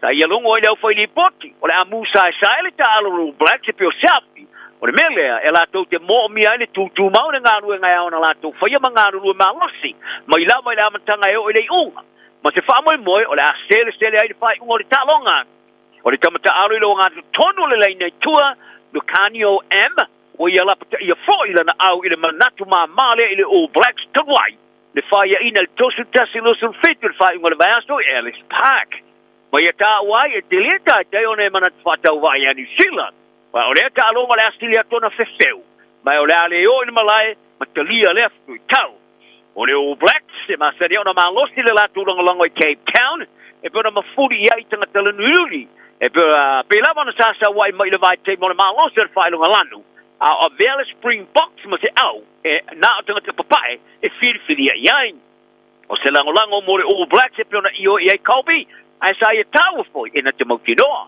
o le tōtelo tanga te tapo ai malae o le aalanga mo le Springboks. O le fusuanga e le wao le tama New Zealand e whaia ina la mai fusuanga pa professor au panga o le cruiserweight David Ika ma Blake Caparello o Australia o le whataunu ina nei ona o whaamaunia le whaonga ina Caparello o whala o whasa ina whaosa malosi. O le ato olua sa atu e whetau ina no whaanga le Viaduct Events Center au kilani le stona e le na vaiasto. E ia maanga o le panga fōu mo ni ika o le awha ilo i le so. O ni ika o se tama fusu mua le o langalongoina le kampani o whai pelenga fōu o le champini mua o le panga mamafa i le rolangi lupe so di aila o di Joseph Parker. Ma o le fusuanga o le awhiai ma le fusuanga le sui mo le All Blacks Liam Messam. O tilo i le whaalapa tonga tā polo mamao New Zealand call for New Zealand. Mo ni tauvanga tanga polo e whai e awhiai ma le toi amteina o le tama le sangata polo le tupata maita i New Zealand, le New Zealand Women's Open Championship. Pafta ia le manuia o le toma whai o le tomaitai, ia Lydia Cole.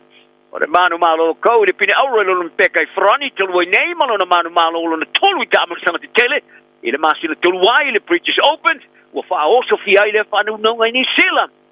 Ai ua wha ariero was a Zealand call for New Zealand Jeff Latch, i le television New Zealand. O se taimi tā ua nei e fiso sani, e whaolo lai le tālonga tā polo tamaitai, i Aotearoa. E tālonga no limpeka mo i lato e ea whianga tūmau le Paralympics, i parani e piona whasolo le teminei, le ua ausia i nei New Zealand, ia pine e fitu ua mawai, e whasiriva, ma le tolu apa me mea. Tala nao ne yaso, fusia tu te umale no file mu ma le fia, so i foia mo le so. Radio Samoa. Taslima Ivatolu. Ama. Ua mawhai ona awina atu le tala o le tau i aso taitasi ona o le langolango mai a le Pacific Finance Limited. Telefoni o Valselau fitu whawha lua fitu. E whatalo whātua lau tala nei o le tau mo le so ma le aso atai ao. Winga le tau mo le so, e maa tele ina langi le lei winga le tau, ai e iai nai timu e ta ulu i se tainu le afiafi. E angi mai savili mai le tu saute si sifo o le atunuu, ma o le angoto i fo le la i le afiafi ana nei i le 5 minute e te ai le tu la e ono. Winga le tau mo le aso atai au, e iai taimi o le aso le aua oa, ma e ono iai nai timu e ta ulu i le aua uli. E angi malu mai savili mai le tu saute si sifo fa asolo atu i le afiafi. E o soa e le la i le toe luasu fitu minute i le tu lai fitu le tai au a tai au, ma o le angoto i fo i le ono minute te ai le ono i le afiafi. O le tala nao le tau mo le so ma le aso a tai au. Wa loa le tautua le Pacific Finance ino donga tupe mo so se wha moe e pe yo maliu wha i puiponga a so wha nau whainga malolonga ma so se wha lewelawe. Ai muisa le toi fui ato wha nau i lea onga. A palai nei loi le pacificfinance.co.nz pe wala au le ovalu se lau fitu wha lua fitu. E talo sanga sau nonga tupe i le vau le 5 se lau ma le lua se fulu a whetala. E lua miru te whatali e lau talo sanga online. Ai tasi le tu lai whatali e se tali. E ia inga wha bitoa. Walau lo le Pacific Finance Limited i le ovalu se lau fitu wha lua fitu. Ovalu se lau fitu wha lua fitu. Malo soy fua. Ol se fufonga Samoa, Radio Samoa, tasilima Ivatolu amo. Se kia Radio Samoa.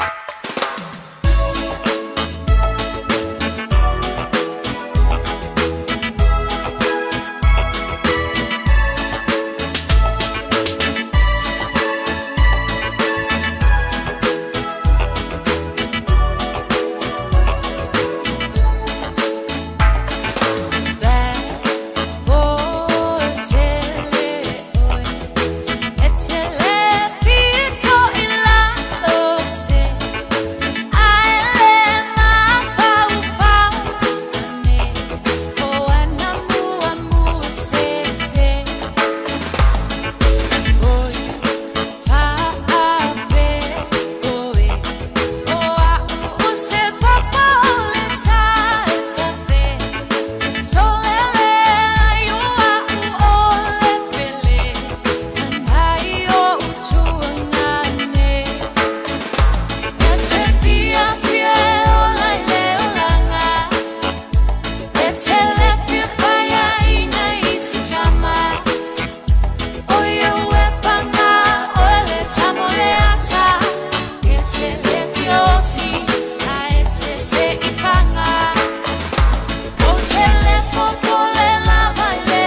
Valina, o le tōi tai o e la male Amor Exodus Band, i le ringainga o la Wolis Fluiva, ma la whamiru tōi tai nei, a li tū la lua ia, tōi wha malo tōi, ma wha tala wha tū la mai mō, ma la wha whunganga, le rifo i vainga o la Woli. O le a Woli ni, pula Woli ana li la, le na wha ngā solo tōi, ia wha talaroanga, ia po interviews fo i sui tau wā o le Samoa i le rintou sanga. Tamai tai e toa se fulu ma le lima. E atu no le da sam whiona mai mo i ele tātou. Tano ufo i le tautua tu sa. Alo Radio Samoa, mai Samoa e peo na awidantu ia le fo i vaenga o le wha ngā solonga la valea. Ya, o le polokalame o le Samoa i le reita tausang. Ya, ma le rei fo i vea so lea e sauni e tuai. Sa ilipo o i la tuia to as fulu ma le lima. O le asuia i le tausala o Samoa ma le Pasifika i le rei tausanga. Ia ma le dātou sangua tūna i atu, le tōmai tai ia moe moana swanky. E ila ma le tautalanga sa whaia i le awoli o le so. Ia sa wha pēlea o na se mai ai. I le tūlanga fo i e pei o na iai, ia au tū masani, e pei o na whesilingi ai e tōmai tai whaamasino, ia sui tau wā. O le sao le nei, ia ma le tautalanga nei, ia le sui tau wā no neiva. Le tōmai tai ia Brianna, Marisa, na tia fo I fantuala vai Romana Fruen e pei o na whaatautaia I le awoli o le so.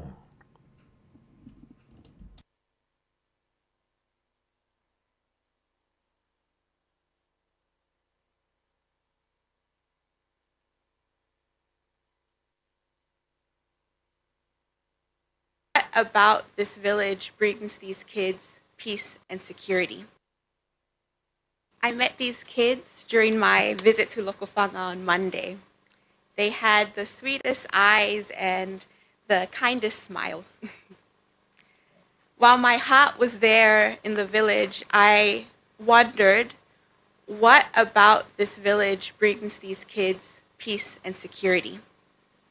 The answer to this question was within the land that I stood on. As I met with the Fono Alenu'u, I was reminded of the strong village structures that were created by our forebears to keep harmony. I admire and I learn from the structural aspects of our anganu'u. Our village councils that make rules, enforce them, and create resolutions when violations arise. If not for them, we would need many more police in Samoa. Resolutions that also come sometimes in the form of ceremony, like an ifonga. These are parts of our anganu'u that our children watch. It teaches us ethics, morality, but it also teaches us how functional our structures are to keep peace and restore harmony. But with any structure, there are pitfalls. E te lea whaafitauli tatou nu'u o laua ufi ufi. Injustices that are hidden in the shadows and swept under our falas. The same falas that our kids play and sleep on. Our village governance has great strengths in keeping peace and security, but like all structures, there are pitfalls, and there are those who fall through the cracks. Those who grasp at the love and protection of their village and are not granted them. It takes a village to raise a child. And by that same understanding, it takes a village to fail a child. It takes a village to keep children safe, and it takes a village to silence them when they are unsafe. So what collective village will we be? We have it within us to be healers, peacekeepers, protectors. Our anganu'u gives us the guidelines to do so. I want peace and security for those little kids because I know that it is their beaming smiles, their eyes that shine bright, that makes our Samoa matalasi. Thank you. Thank you, Miss Pacific Climate Warriors. Toa Fionga Famsino, ia olo toa vanole nei.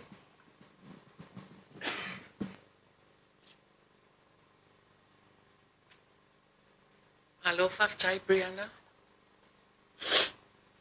There's a lot of unspoken.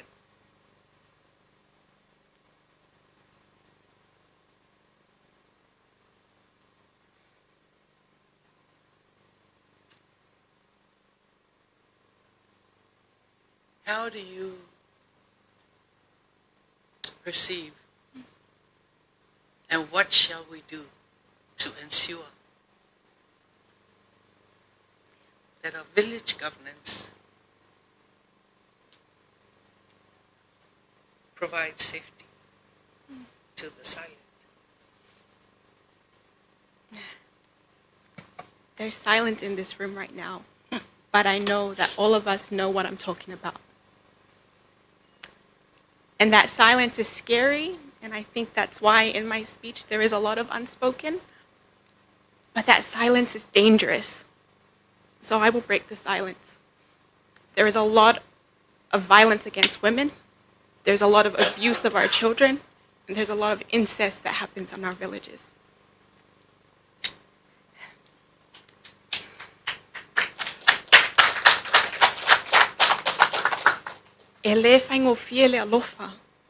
Love isn't easy. And I think that's a misconception of a lot of, not just Samoan culture, but culture around the world, that love can only be good. When I got my malu last year, I had to fulfill the blood and the infection. And it was my family who did that for me. It was painful, but it was because they loved me that they did it. And that's how I knew that what I would say is that we need to unveil the parts of our culture that no one wants to look at. It's important. And I think I learned that lesson today. I learned that lesson from you for asking me about the unspoken. But for us to truly love Samoa Matalasi, we must love it in its entirety. We must love it fully for its strengths, for its beauty, but also for our weaknesses, for those who are unsafe in our families, for those who the love of our villages don't always touch. 9 in 10 women in Samoa is said to experience violence. With a statistic like that, of my sisters here, only 2 of them are safe from violence if they were living in Samoa. And that's emotional and physical violence. These are things that we must uncover, and it takes sometimes platforms like this to speak the unspoken. Waftai.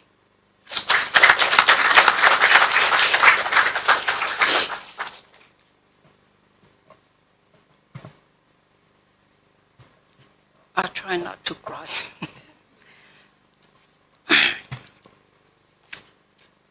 You said it takes a village to silence justice.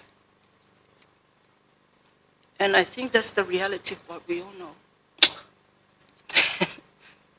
But there is a tula fono, and there's also the village fono with their bylaws.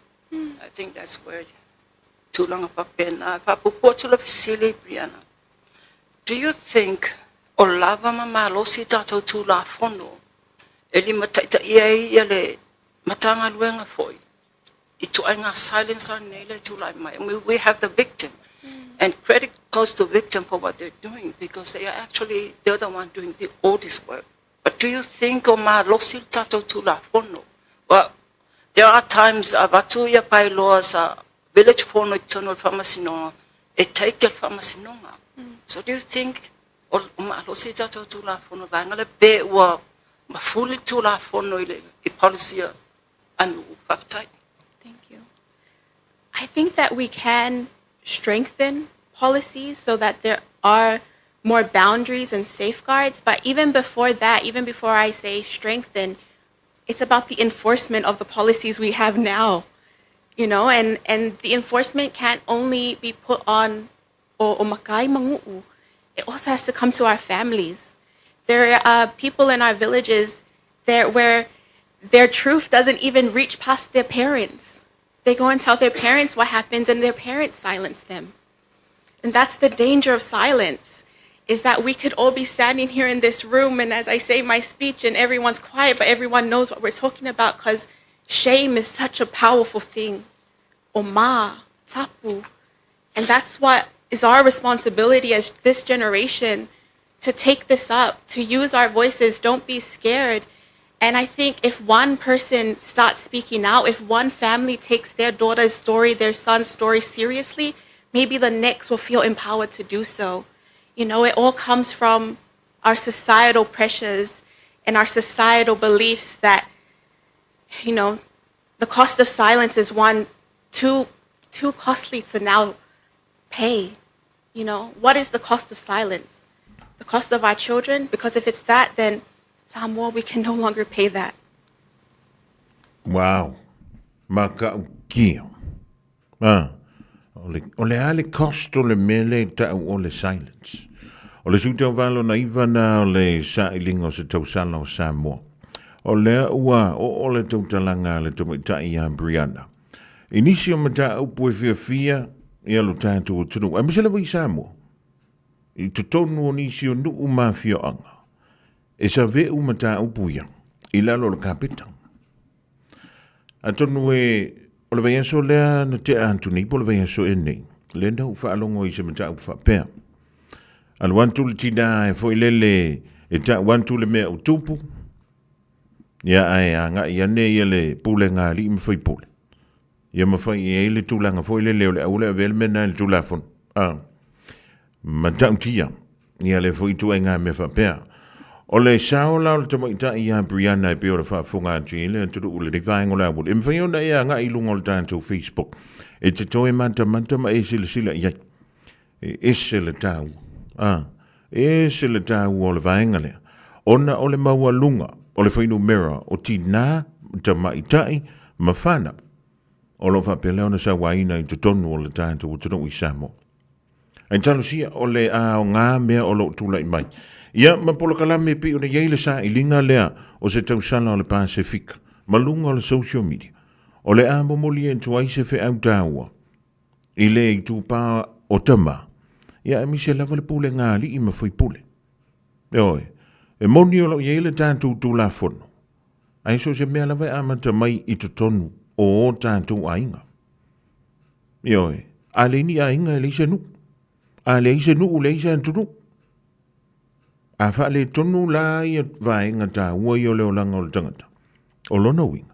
Ia ua matuan te lea tu e lava ma le wha le tonu tātou. Wha maile si vaenga o le tautalanga le tamuita i a Brianna. E malo si te le tātou i le mele ta wale ma.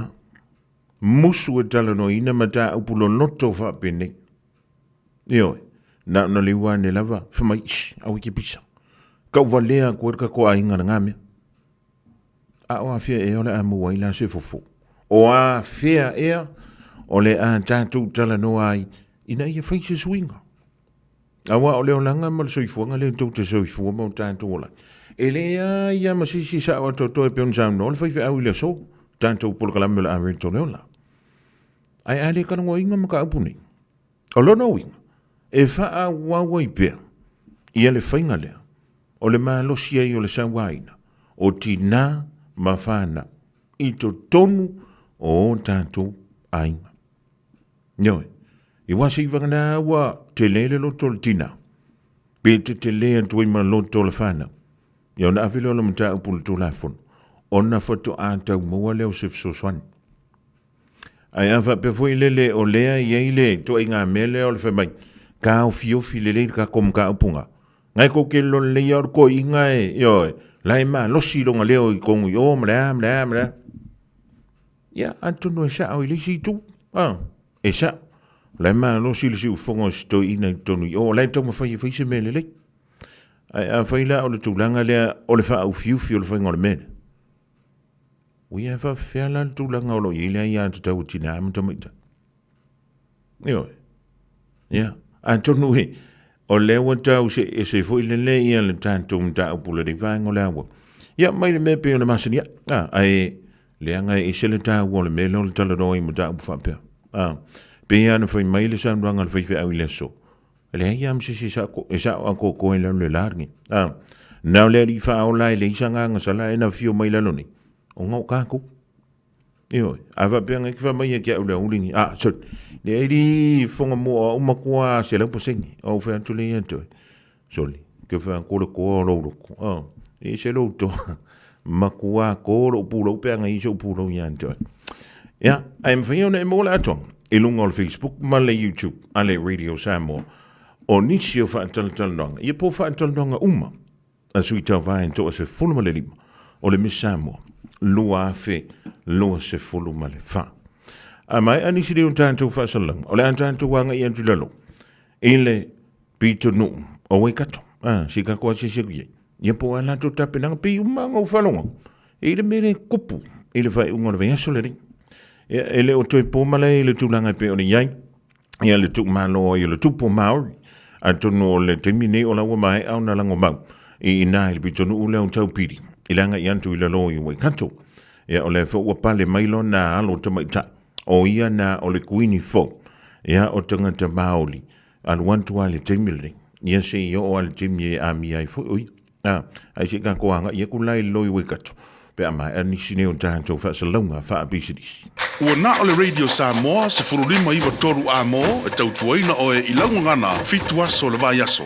E tolu sula fe tala le tino i tupe wata pena le Digicel mo lana fa apitoa e fi soso ni ai le tonga tau le suifuanga wa nei e tolu fa ilonga tupe ta i lima se lau tala cash o le ase ina i aso fa wele ta itasi mo New Zealand ma au se talia fa tau so top up luas fu tala pe silia tu mai fale o lo masani pe lafo foi online i le Digicel Pacific o le mawale o lo wabanoa i le se e te anga va fo i pe a lafo so se leni le my cash a le Digicel i Samoa e whaunga ai le ClickX Pacific mo nisi whaamtalanga wala au le ovol se lau tolu fa lua tolu seki a Digicel. Fai mea alofa i a inga mawo i Samoa e ala ili whaatawina o se hotel ta alofa voucher. E mawhai ona whaonga ina mo aso ta ua whailonga ina. E pe o aso whanau, whai poiponga, pe whai malolonga mo ta whawhawai whai ungo vai aso. Whaatau e oi New Zealand nei, ai piki e lau a inga i Samoa. Tanga i ane ili pacific40.com/hotel. Ma whaatau nei loa. Pe vala au ili o lua tasi, o valu tolu tolu,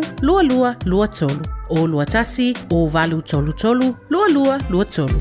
O a fianga o ta'alonga whaitupe e whaale tonu ai mafutanga maainga o whanau ngā ruenga. A fia ai le whaasoa tautupe ma le tele ai o le popole ma le mautonu. Aua e te matamuri e whasiri mo se whasosoani. O le au whai ngā ruenga le mapu maia. Ua iai to mai whaapitoa e whasosoani mo oe. E le aise tongi mai le whailo ina nisi whaatale noanga. E talia so se tangata e fia maua se whasosoani mo se whaatale noanga i a fianga o ta'alonga whaitupe. Le mapu maia. Telefoni o valusalau lua tasi lua o valusalau lua tasi lua mai le valu i le tai ao se io o i le lima.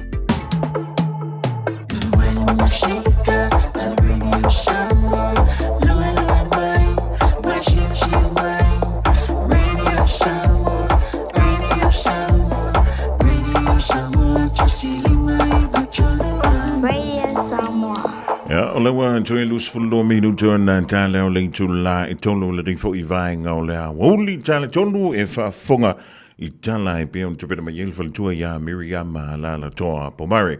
Ja, pe on ta o se temi le ma tu o lewa tanto wanga yan tu le vai nga o le woli.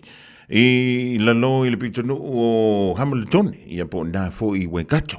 Ia le pitonu o ia o fa ngo ina le man tonga ngana fa maoli o kirikiri ro ia wa tanto le ye nei tamaki makaurau haere mai haere ra le se kupe mawa ia ka ko re karangone fa pele ni vai ngola o ai fi filanga o le wa fa tasi mai ia le fionga le sui prestene o le asocia Waikato Samoa ia po le Waikato a Samoa asoci ia le sunga ia le levanga fa le tolu la ulu ia wa fo ile fa la loino le na to fa moi ya sumaya ma fio maya la ngai finga le fio salvalasi ya anto ai mo to filau la tai le awanai sa sulu ya ma le no foi tu ainga fa pe foi ya le tu I palauli ba no le soifua ma le langi mama le ni vai ngole awo fa tano fa tu ma lo le nga lo ma lo le on sa ba tailo fitelenga se umanu le sunga foi il fa tonu ne pokalame ya ba talo fa tu le la ofionga foi mal paio le ofisa le wales fasalalau e tainande foi el paio Samoa fa fonga mai le nei fasalalaunga pe lava o tia ia ka lo fa Samoa se o tunu pele ma lo so fu maua ma le langi mama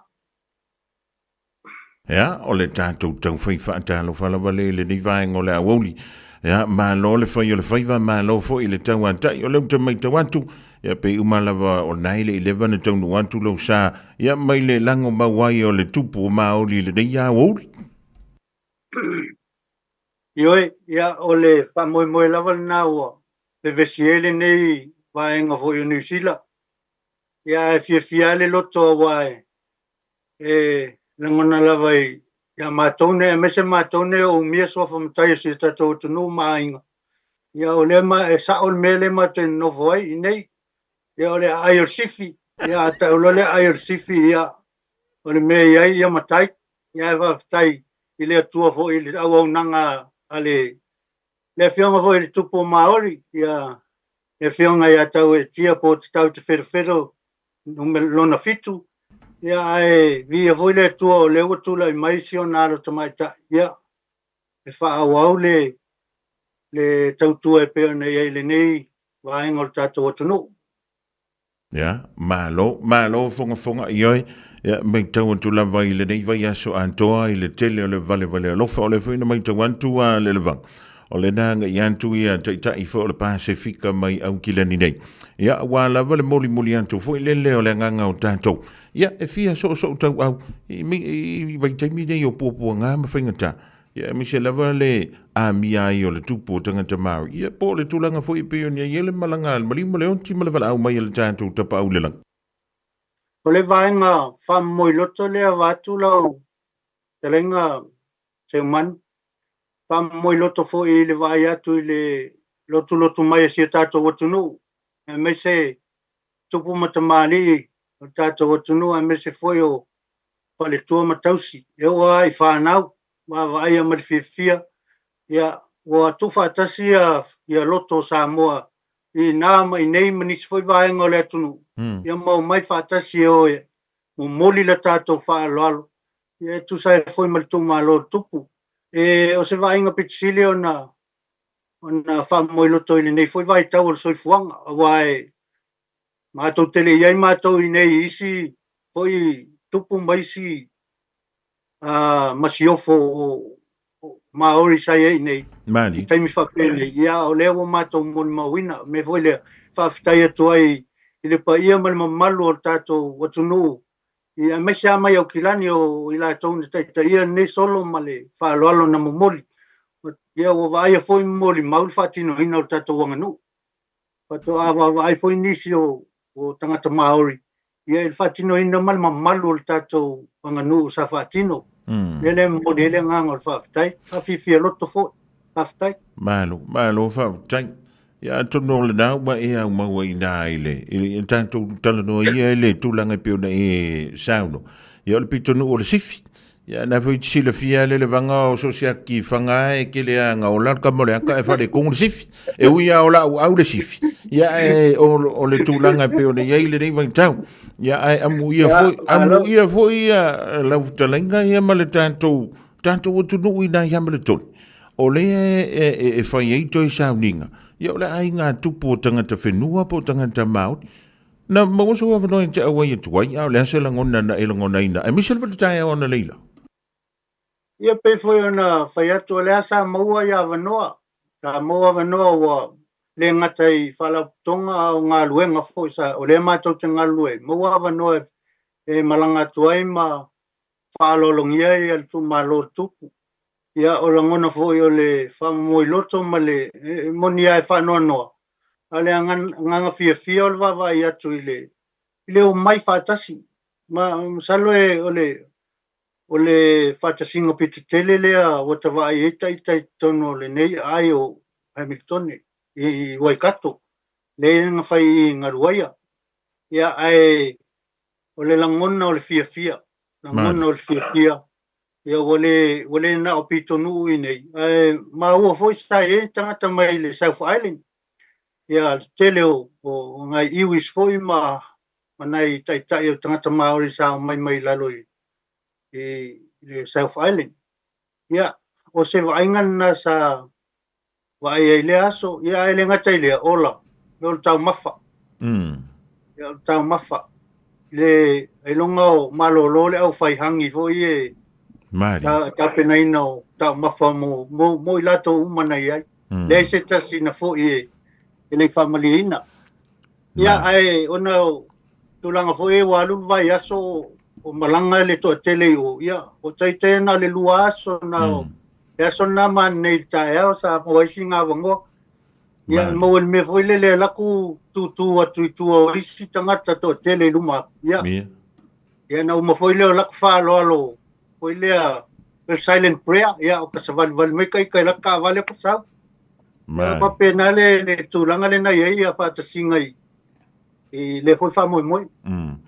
Le mano fa tai ia atonu se langona ile mafio fa ngaluinga ele nganto ila suga ia fa pe foi inisio tai o le tanto tunu ilalo ina i Hamilton ia Michelle antu waikato ia le tu malo le tupu o lona lango mau ia Michelle le na filifilia ia lo nalo ia inisio iwi so lele ai le yanga yantu mo lona tunga mau ile so ia tulanga nai sa mo foi talai ia ila to fasalawina ia vaenga ia e mamalu e se le to inga malu no ia wai pa pesa ia no fali mai lava le venga le va ma pa o atu oile vaenga tonu lo salo o le highway kuai foi le ia so ia ia e ui tonu mai la lo le mongal nam salo e sila fia o mai la ma tua mali elo o inala le sa fa tino il fa moi al fia o tangata foi na maua ia famtalanga neias o le manea o ma na tofia le alo tamai ta e fa wa no no winga le ia se va foi le o nanga ale ainga tupu lato ia fa tino ino lato tiute e tono foi o le nei ai ma New Zealand ato la se va la lanta ole nga lulu e ole tantu o social Samoa Waikato ina ma tangata whenua ba o tangata maoli lausu. Ia. Sila fia fo ia se manu o le tele au tangata o mai o anga i au Kilani. O anga i Wellington, ia o anga i Christchurch. Ia e pe le lau i loa tele tangata e o mai anga i ngei nuu. I si aila Haiti o New Zealand. Mari. Ia o le vava aila ia i le tulanga nei ai. Na mato mai mato le nei ai mato tele lo to tele Samoa ma lielo na mato le anga ia tula venga luenga mfala tonga fo mato tele lo to tele Samoa to tele fo yo ni Samoa o le o maftanga ma tanga fenua ma lielo to nga luenga o se me fa fi loto fo ia la to ia le ia yo tanga Pasifika nei ai ia mai o le tulanga i le so tai foi le vavala lata o tatou tangata manene sosi ma tangata whenua. E vavala lata tele. O wae, o le tele au mea mātou te whaia e te tau ana wala aulia ia tangata lau i loa foi mai longa o tangata whenua e awai. E o tele a mātou whatinonga e whai o i sisinga fua sa whai le lua afes fulma le lua o lau tai mua le neko miti.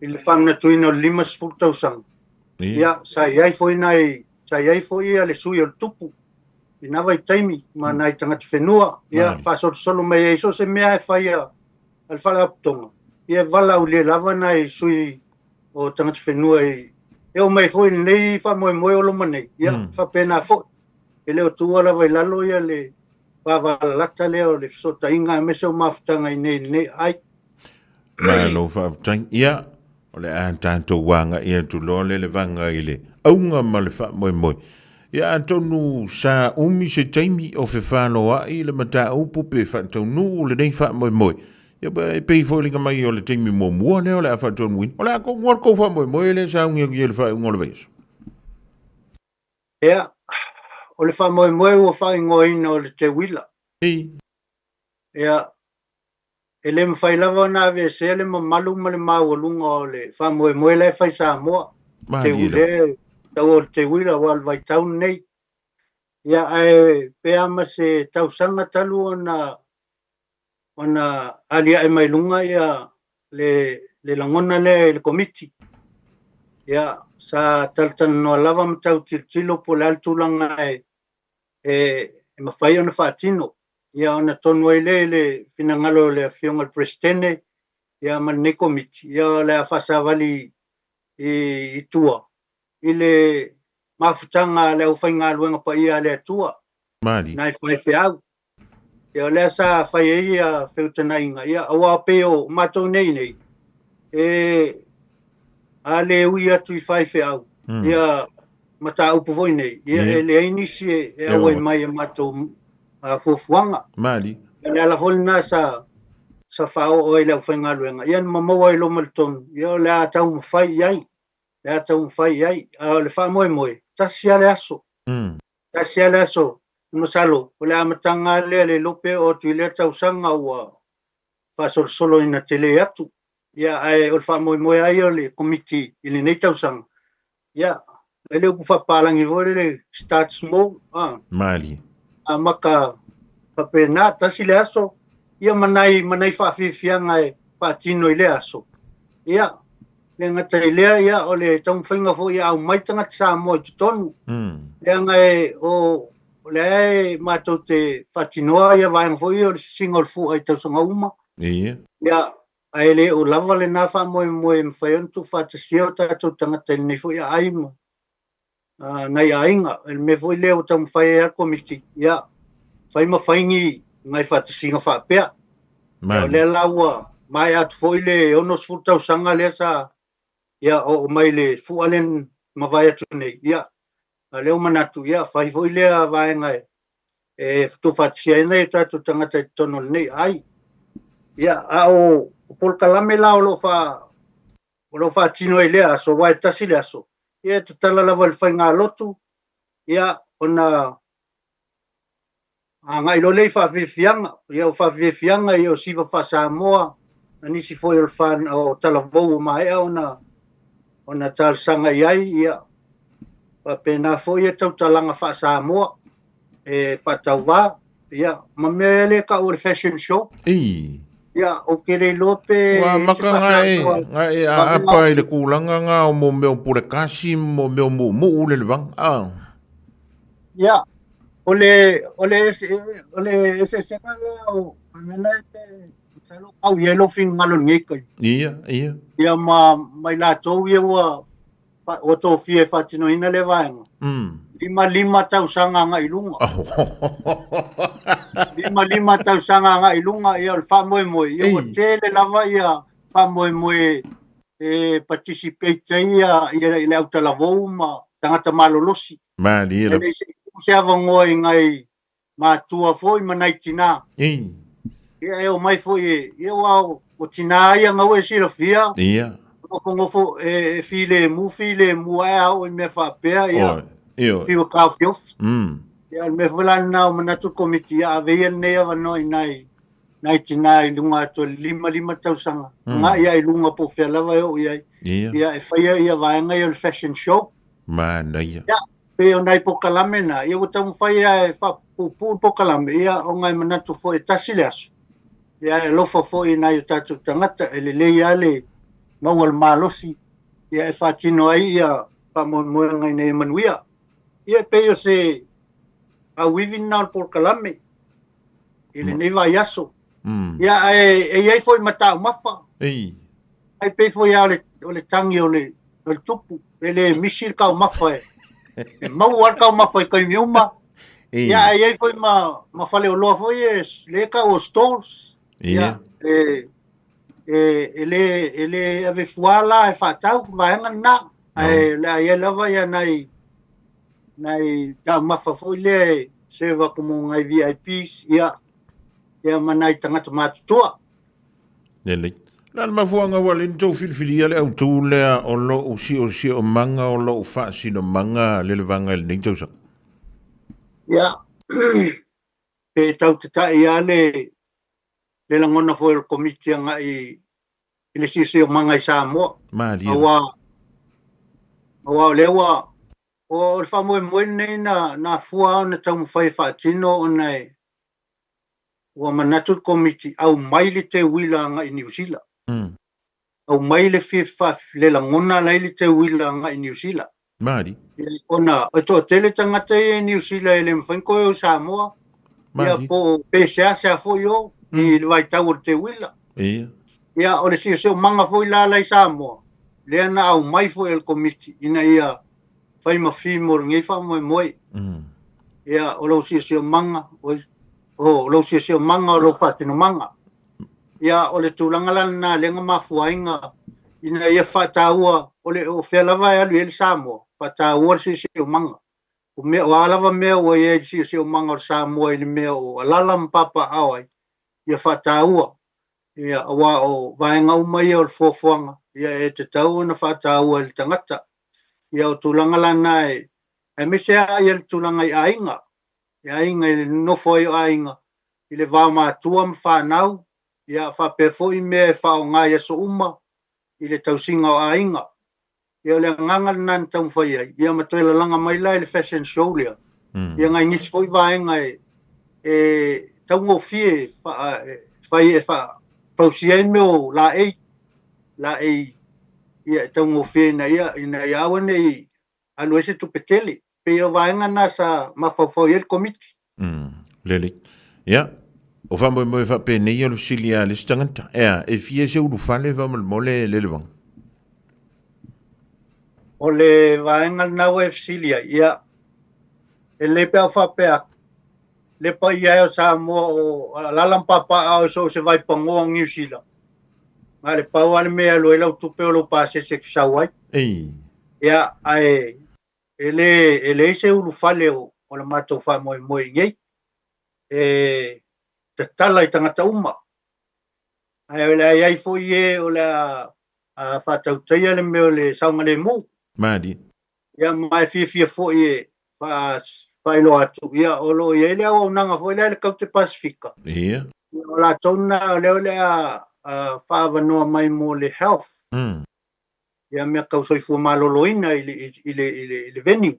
Mādi. Ia o le lato sosoani na ia o le stand by la como mon fala la tupu ia awal saunga le mu ia mar soifua maloloina ma le fatino fo nei fa mo ele saranga wa sila mako fale le ngia io tou fale sa mo na ina sa mo le nei ia wa ka wa le fale ia awale ngosa ana lo fa ngoi i le kaute Pasifika e onga le fale ia o le fale pa ala ia awa ese ngana al Pasifika i le foi vaenga o le fale o fare o isi mea whapenga ai o le fale le wha ingo ai o le fale lana o le la wha ngane le wha moe ia o se no fonga tele ai asi tele ia ma o le a telefon tangata e ma whai ona ofi ai ma au ai mai wha moe nei.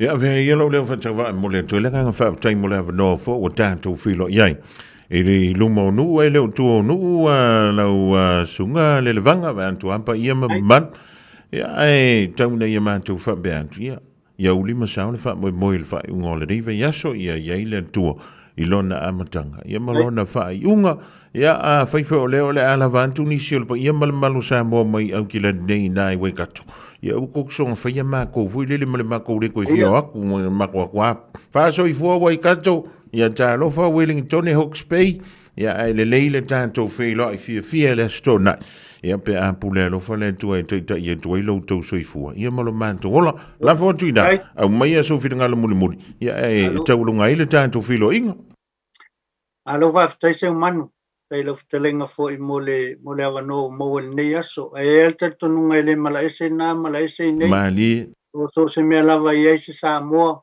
e ta o Samoa ia le ta to umania e tala foi le avano i ko i lava e fia o mai ia o mai awa ato o mai ele fa pe o kilangi le o Wellington le o fia le ai ta to mo Samoa e te tonu fo to telefo tangata i masani tangata ina mali ia ai te tala lewa noa ia Samoa mo i lava fa fong mai fi malang mai ia ta to felo ia le aso fa tai mo lewa noa ia lo fongia fo ele tua la fiong el fa tonu pokalame ia mesi fo la o fenga luenga ia mo walo to so fo la le tino ia ma fa e sili le nganga wa le ngang pa ia na so son pe mo tatu so mo tai mi uma ia fa ftai tele mo le avanoa talusia i le lofo le tua i taunu il manuia nei fa moe ia atonu foi tate felo ia il manuia ia malo fa lolo mo ia Samoa fa ftai so i foi o le sunga i le sui prestene o le asosile a Waikato Samoa. Ia po o tupu matamali o le tātou tunu o i le lo i Waikato. E peo nei whaafunga tia le sunga ia le vanga fa le tonu la ulu. Ia o ia nao le sui presidente leo le tātou asosi. Ia Samoa i Waikato e pe o na ia le wha me moe o le te wila. E le o Samoa a o le lo i hama le tone tāle se fulu i le tai au. O le stona nei se ia ulia le tu la e ono i le fiafiteu fofu ia uia longo inga ke fiu e ke ka amilo le lo e uanga e le loa i le lo ia e mani ia fole da si e mana vaina ia le manu lu o le e o le lo ia le tone po le antu Waikato ia masi e alua kwa ia si antu ia le tupu tangata whenua ia e pe o na tuk malo mai ai i le nei o langa o lo o tau fia ai ia mau ka kousa ili malo solo ai ia awala vase manuia o tātou ainga o nuu ia e mise fo i le nei antunu ua tā le tot longo wing o le aka kouanga i sa o tuloa i tala i vai whanua.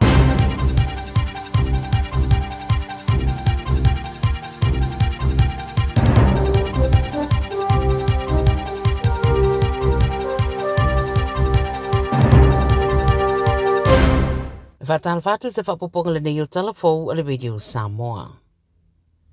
O te puhi ariki ngā wai hono i te pōpaki, le ua venei o kuini ngā wai hono i te pō, o whiriwhiria e le te ka au marua, po le whono whauwhautua a le ki ini tanga, e suituranga i a kingi tu heitia, pe ono whaeroi ripoti le so. O io le awhine au pito i titi o le tupu o tu malo, ma le au pito i titi fo iona ionalo. O le sauninga i le so i turanga waiwai marae o whaeroai le turanga ma whaatino ai fwoi e sauninga o kingi tu heitia. E lua sufitu tau sanga le tamaitai ua whiriwhiri nei o le asui turanga i luna tua a ma o le whaarurunga fwoi le po le kuini o Maori e whaita wafe na awa iai i le sauninga. Wauna ia leo tua oi i le vai whanua na tupoi le whaalawlawe Hamilton na umai leo le tamaiti te walu tau sanga sa liputi atu mua ia awane o lātou la fua ini lava lātou te mawaina i o lātou rotoa a ia whaapso tai wawe leo. Lo whawau so enga le nei whaalawlawe au le ripote o pito le tamai o tā wai le televise tasi o lātou au maui whaetu o Pine Avenue, Anthony Crescent ma Ansford Place wanga i ei le tārsanga. Na songa fua le baso nei na tula iei le ua mōdia i le mata upu le whaamsinonga ma ua whaataria risi tei mea toi wala wai. O le leina a leo e wili pe a fia whaafsota ia e tasi o le tasi o lima a no lātou tā ua le temi ua sola lei seis tangatoro o lātou toi sa ilia i le mata upu le nei. O le tā vale sa iei tonu le tōngina le au pi i le Coliseo de la Salle o ngā o ia i New Lynn, ai li amtaina ta amisanga nanga i atu lea ongai awa ia i le songofua. Ta ua le leo siasi o Kelly Farrant i le lipote le One News, o le ta vale lea na maua mulmuliane wa tia i Clendon Park i lea audio lea sola valea, a ua lea i tongi na sa iei tonu, e tolu seti o tongi pa putsa lea onga. Wailoa leo lo ngā lue nei le sa idi o le tangata po i la tu sa patino ina le soltu la fono, ta ua fo i le whaia onga le au pii, o le whaalua i leo na ngā o iela na ta vale, a sidi atulo na popole le tongi, a le au, a wale ta amirisanga o lo whanga solo. Ua tāro sanga leo i so stase sira fia se whamtalanga i nei mata upu, i a whasosoniane, ma whasota i mawe atu ia i la tau. Ua maua leo i Queenstown Lakes, wala au whaasaina o tupe ma upenga o whana, i se vaenga la latu suenga o lo taula ia i la tau e sapalaya wala au whaasaina. Ta ua se whatanonga le leo o Nicola Clark ma le Radio New Zealand e whapeo search warrant sa whamatu watu na ua maitawina e leo e si itia o le whaonga ino whala au whaasaina i lea whaetu. O suenga la leo lea songa fuama lea solua le vasanei ua mawai ai te mai peo na ta ua ma ua wha lea o ngai nai ma le laisene umi ai se whana e se tasi o tangata na mawai lea suenga. Pa mai Clark o tupe ma whala au le cocaine, MDMA, ketamine ma le LSD na maua fo i isi ala to was painga i nai vai yaso e le imamau atu. Ma le tala muli e eise mata upolo o fina wina nei le whamasinonga au fia ise urungari i mai kalestete na la maua se vai ngā tupe lua se rau toru suru lua afe i le wha alo la fale le lua afe lua sputasi ma ua mana na o nei e talo sanga mo le tupe lea i atu inatu ia i la ua. O le iputia le Herald o le tupe na tu atu le ngari I leo le taimi na mawai, pe taila o le iputia le vasene I tonu leo, o le tupe le tau mate au fie ni whaatau ngā whala au whasaina, no winga, e te tau nālu leo ono tupe maua mai sori ngā tū nā whono. O tu wina se whaamasino o le whaamasinonga mawarunga se polo inga, e tau fia I le tupe lea, ai te tau na whina wina le ngari I lea, le lama tā upu le whaamasinonga, a le ai o le atu wina se polo inga e wha lea o ngai nai.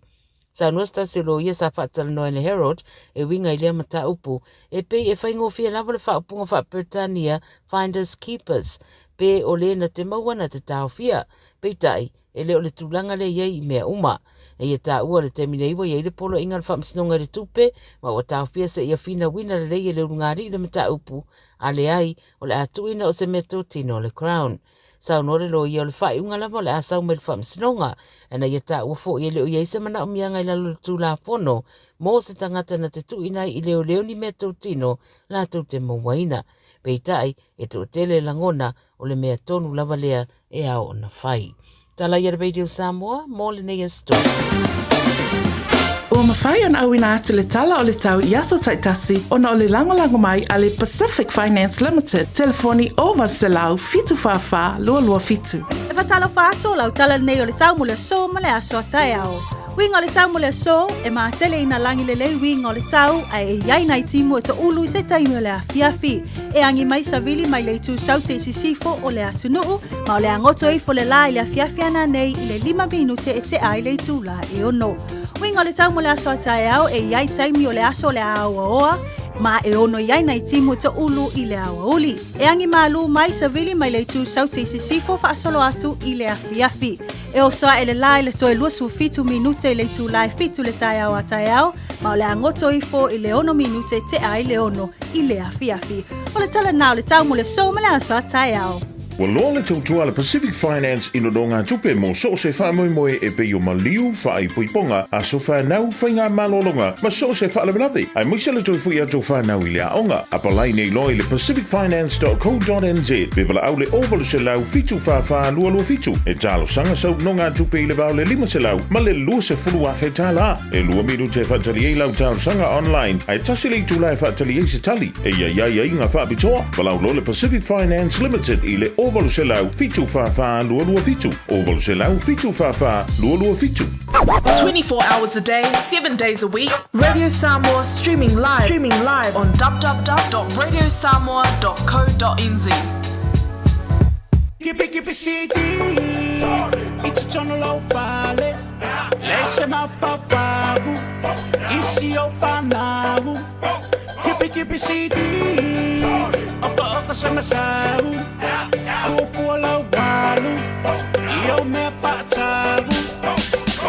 Oke aka mafaila ukala ide kalamai ande mako kama ide kipi CD aka ngaka ikasi se CD pose ki apura e vai langa CD fako anga kipi pei o te fasi falawa pa ai apulawa e loa eleanga ai shumu she imawanga numbers eke fia e ai aku ka ngaka awa eke aka va ngaka ropa mai loa ufika se isaka ai se ibili akula waka na CD wafanga fangau uayai fubi fangau maruma yai lau CD burners malo wakali ide savadi masau Kipi CD.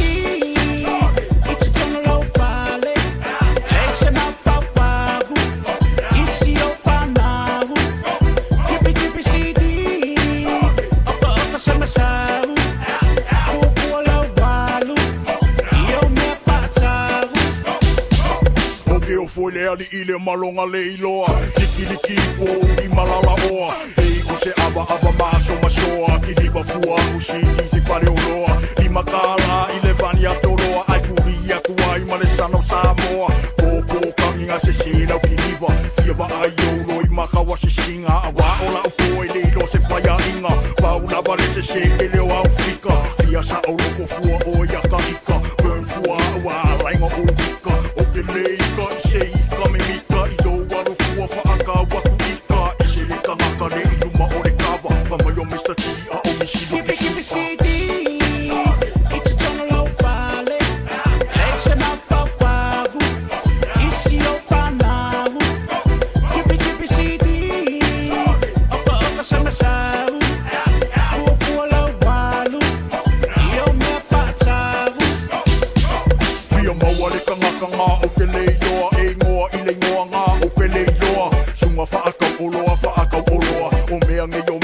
ngā ko keiloa Outlaw CD4 hoki a koa Po ngai mai walewa o ngā Aoki Samoa Hawaii, Amerika, Samoa Leo te kama ai wasi pakumoa Aka whakanga leiloa Hoe lawa lea sa kipinga a koa Kipi kipi a e kipi a koa Kipi ile kipi karosia i si koa It's a tunnel of valley.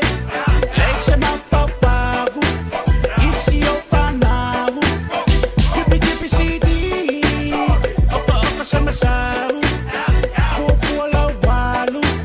Iyo me fatavu. Kipi CD. It's a tunnel of valley. Legs and my favu.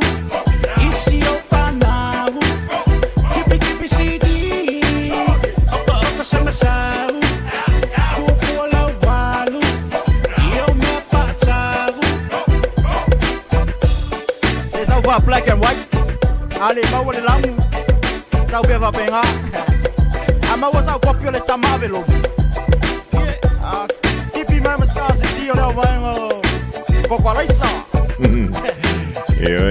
Gamano kasfutialo mo ele di vango la woli. Ya tonu ele o koe whaunga ina se di le di vainta wa. Ya ua makua o makako le menga ka o le Bluetooth. Ya me menga ka o le foilingo le mea. Ja, o le YouTube, o le Spotify, o le iTunes, iPad, I don't know. O le I forgot. Ja, po le I talafu fo i liskim. Te antu le whalatoa ia Miriam la le toa, po mare mo tātou tala pio rei whaafonga joa i le rivahengo le awoli. Ja, maus whaapoponga i li tūlai tolu i le awoli a tai au whaatalawa antu le whanau a onga. Ja, mama tuala utu a onga o le reia stof talo tamaiti.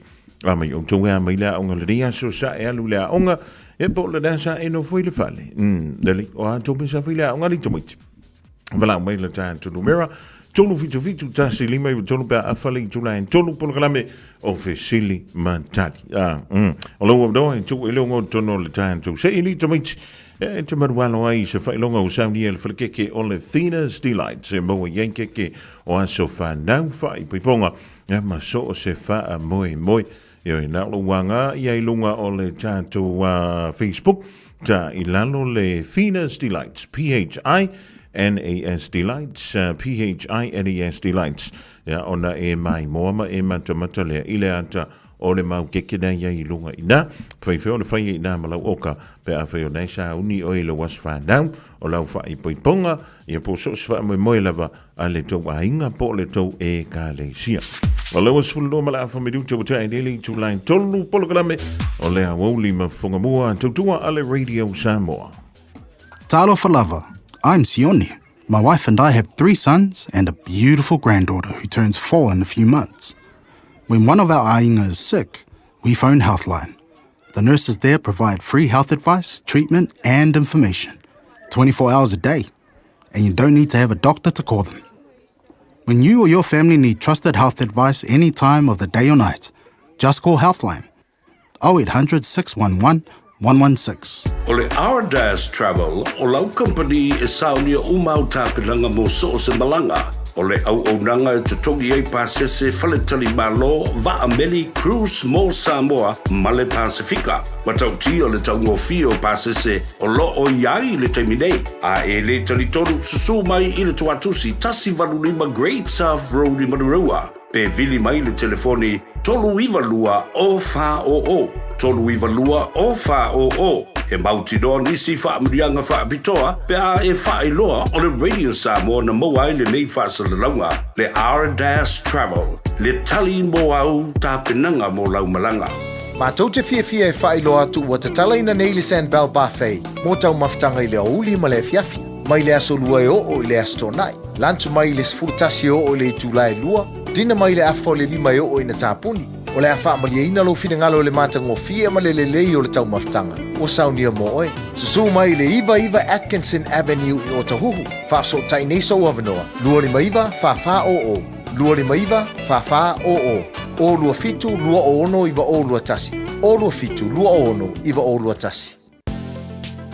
Masala ua eva ai i fale fo mai, po o ta vale ale fono ma e whape ane ua nao au nanga tau soifua malolo ina ma nifo mātau te whaia. E tele le whasosoani e maua ia mātau. Whasosoani mo le ola manuia o le mawhauwhau. Polo kalame e tau fia ai le tau mawhatapaa. Whasosoani mo tina ma pepe. Whasosoani mo whaia o siaki i le whale mai. Whasosoani mo sauwanga i ainga. Whasosoani mo whanau ua hiu ma le aonga. Mo nisi whamatalanga, tanga i ane i lupenga ta whailangi www.thefono.org. Pe vala au le o valu selau, Fono for you. O valu selau, tolu ono whaavalu.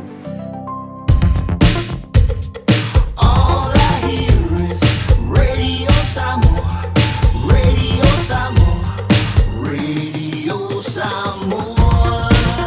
Tasilima iwa tolu amo. Radio Samoa, tasilima iwa tolu amo. Sulima malafa bidu chutene le chulai tolu afa nei tela la idai au kilani sisifo. Ya afa o tausa ili sosa fa fonga le mai fifila nganga lewa mawala tanto filo inga male telenga fo ya urungia pira pela danto ya mai le ondanga le ale city kazi dai Henderson wa fo le fala ulo inola la tu va jalwan tu lungia ma lo le fo le faiva fa tai wala le nei aso yo e fa tai tu lo telenga fo mo fo la tanga se o mando o le mata mo firme aso le no fo le tu mo mo slangi lei wala va tu te mo au se raso lo ila tu ya mo fo le nga fa lo mo le nga fa fe lo ai ya ma o lunga la mo le tanto tu o fa fo ta po mai o fe la mo le lo e ma bo me le ma fa se lo mo se o mando ya to no la ta vale to no fa nga venga ya o lo foi ma fio anga o to fita to le tua e la lampa pa ai ya o falofo fa talo fa la to ona le lumia yo se tua au ona e tua ina lo to malu so se vai nga lava e mana biel so soni ya o lo no fa tu le tu langi o lo West Auckland Inget Road i le tasi lo lua hente sen ya ina lo mau ye ta tua ya e fa ai lo tu tanto tu no o lava tu langa o fio inga i ta vale ya mi se la fol fia mau so sale le ya mo le tau fa o le tu sanga mal Christmasi ya mata fa o fo i wanga mai pa fa le fo e sunga fa se e tu langi mo la to fantua ya lo fa pena la mo fa la to fa pito la o stalo fa no manu ya wal manu yo ne tanto tu o lo la lampa pa o ni sita lo so man o va ya tu ale mo stava no sa ko ai wanga ngati o tawa ne te no so su kalto ina ai o tau mama sana fala o ni kai ya e fa pena la vale fisu ye ingo wingo le tau o le aso o le lei ya o le aso fo o tau pa to mena fala au ya o teilo ya ele o pasian tu la vesto ino tu ala na metu ti e la uteleng o ia ga fa tai le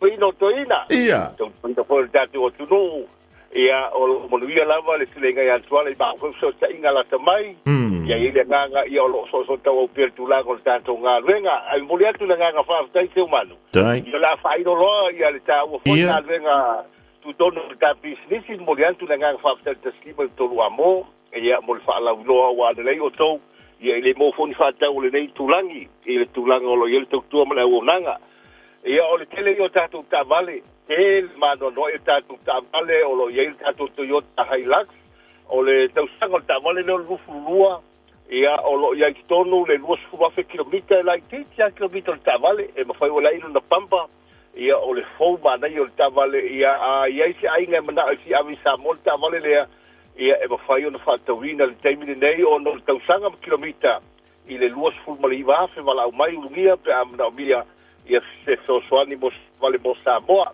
ele mana no e tatu van mo ainga to tele foi tatu ta vale fodoa ia mo nai ainga mo nai ulungari lai ta wa mata mo nei vai tau tele mana no tau sanga le nei lua su viva i lunga lua fe lu fulua tele ana tau sanga o fa tau tono tanto lo toa mo nei nga fa tai mo la tau sa to va mo foi leva yaso ia mana to le ua mo le ato la tau sa ia ile nganga fa tai ulungia ia o ma to mana tu mai foi fa tala ua lunga tanto ala leo ia mo le au nanga le tafilima i tolu a mo le toile nganga fa tai ulanga o tato la isende tavia la isende mai Samoa o lo mo foi na ave tola o ta vale la isende mai Samoa tu sa pe adol tau sanga o e maliu mai Samoa e mo foi na val o mai ulungia fa tino la o ta sanga la isende Samoa ia e mo bulio na liliu le fu la isende sila tanga uma tātou laisene tolu a lena o le fu laisene ma le restricted ia o lo tanga foi tātou benefiti pensiona le ngate lea ia o ila to fai ngā luenga fai ngofia tātou apalai lo il temile nei te lau finance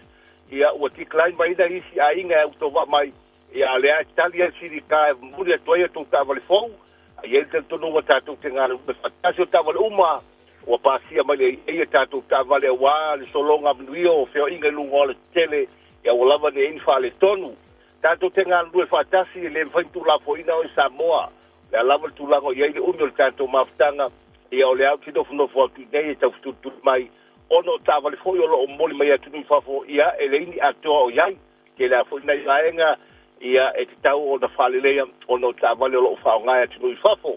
A iel te tanunga ia o lo tātou mafuta pēa so soniatu ia moni na ngang whaftai ia ile le tio Samoa mo le whalau loa ia ile nei foi mai tau o lo tātou mafuta i pēa so tau au ia wala mo le whalau loa ino le tātou presidential tātou tuatusi o le tasi lua Lincoln Road Henderson whafsanga i leila mo le metono ia maua i ele tātou tautua o nanga maua tātou cashback o le bea nai whai lolotu whai talia musu mai au nia mina mele tonu afe whaafe lima afe ia e mawhai le tu i lungo lau tavale ia ai awane e papole o mena e tau whailo e tau tongi uma tātou loan nei o walawale leo lau credit ia e mawhai fo maua lau lima se lau pe mo mai sta whauo a tau sta vale au nia moli atu le lima se lau lo o whatumu lau tavale ia a whapena foi o na moli atu lau sa ia o mai o na ye uma lava le tato free ia tolu tau sanga o le warranty o le tolu tau sanga o le insua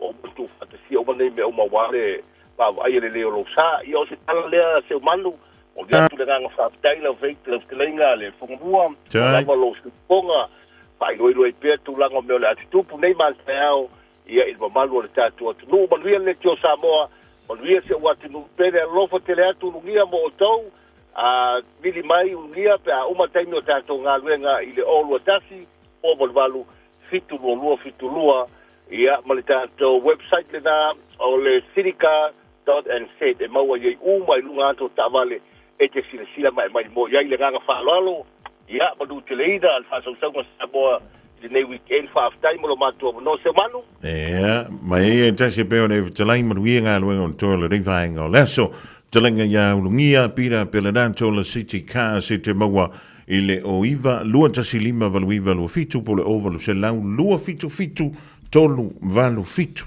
ia inai Henderson te maua ia peanga isa ulunga le penga tawhai langi peo na fitalai ia ulungia o le citycars.nz citycars.nz o lewa se valvali anto le tātou ua lusfun man tolu miru tau te enele tula e tonu 24 hours a day, 7 days a week. Radio Samoa streaming live on www.radiosamoa.co.nz.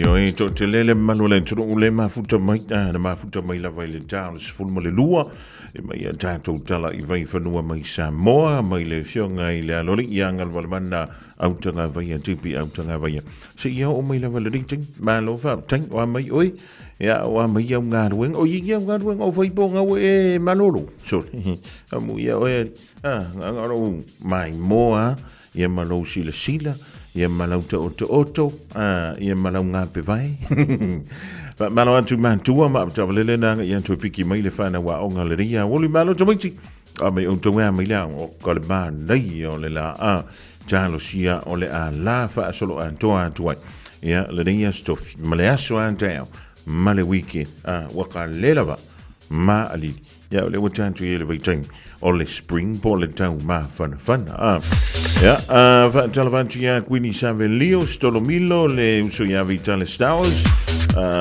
Desmond Pango luantu i lunga i faleli i popoli mala inga dai Flatbush ia o pele sala tonga fang fa before ia poseta hadasa mua mautoma o le fa tasi mai le rivango la ul tomaiti sa no mai multa tu programma ufficiale matai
Vivianga o le rivang o le woli sauni mai le whana wa aunga mo le banjo pola kalame o Fesili Matali e le rifo ia woli o le aso tofi le aso li mene o le masino se gemma lua afe lua whan tamai tivala o mai tolu fitu fitu tasi lima i o tolu tua ilongo tono le tato se ile whaia tai au Radio Samoa tasi lima i o tolu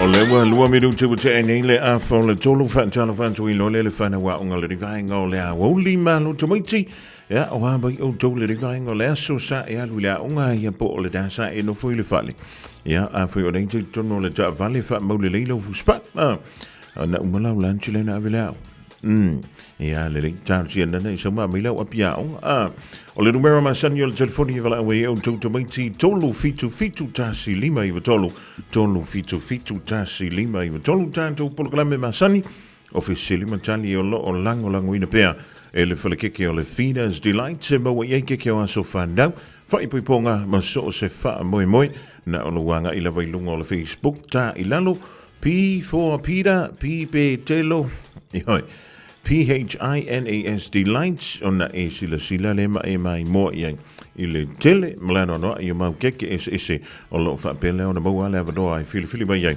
ia le manu le tudu fo i tu ai nga keke ese mai le keke o le Fina's Delights ia mo tole fa na le dinga la William Fela e vala mai le tolu fitu tasi lima i tolu fitu tasi lima i tolu o le vaya solidi e fa tonu inai ia le Miss Samoa pageant lua afe lua fa i le aso tona o le aso tona i lalo e fa ingo le veso taulunga i na le tawila ia pol kalamida mo tanga ta fa mai mo asiasi i Samoa ia o le tawila ia pe o na masini ia i wa tele tau sanga talo na fa nga solo e tawalunga la valea i le sa ilinga leo se tau salo Samoa ia po se Miss Samoa lua afe lua fa lua afe lua lima o le Fesili la mo u tole fana e wa te lolen to mata fo ia na po e ia fo introductions ia le ngante le o isi categories o le to vanga o le Miss Samoa le fa ia na po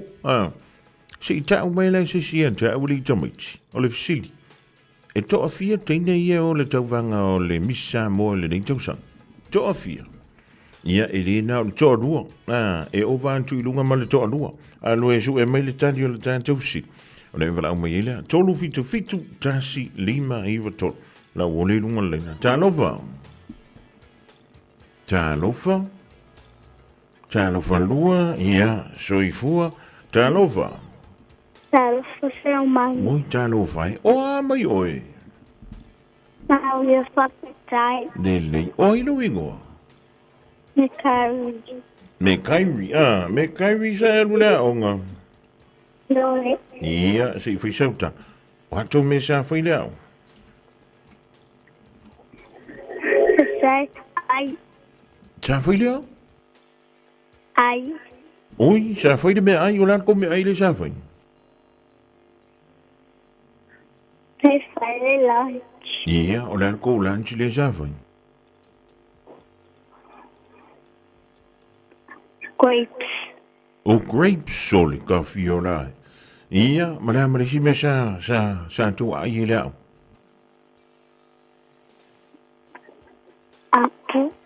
Apu, ia, ma si me. Moli soli ta imana. We fia lena la so nei me kai. Ioe. Ma nei o tau mau ile ma fana. Ia, le me kai. Ia, o le Fesili.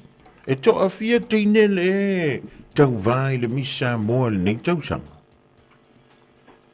Tole se fulmali lima. Se fulmali. E mo i lautan. Ioe. E le fisu i lautan. Me ai. Na e mata na po i le Miss Samoa Premier Nightland sa wana po. Ioe. Ia, o le ala mati. O i le tine o no maru. Miss New Zealand. O le Miss New Zealand, o ka, le tamaita i Precious, Ioe. Ia, lele. Tele le vala au mai me kau. O hau menga le anu efa. Lo moe. Moe, soli. O lana mena moe re kai kai. Wele lava. Ia, anu roi whaisau mana. Wau mana whaisau mea. Ioe. Ia, lele. O na ngonga kuano fia moe me kau viva. Am te le ala vala au mai. Alofa tele antu mo. Oe wailo. Pafika shell bag. Ia, lele. Tano whaia me kau. Ia, inga makua ki ngā inga me kau. Ke loanga mea onga. Whailea onga le yasu. Alofa antu me kau. Ioi, vai foi te ue whamai te moea ngai ki rungor ke le whongi aro ki ngā weiru. Ioi, lelei, talofa. Talofa. Ia, o ha mai oe? Mangia. O ai foi rungo? Tasha. Tasha, soli. Ngai ana, o ngari, Tasha. Ia, o hala tu misa whilao?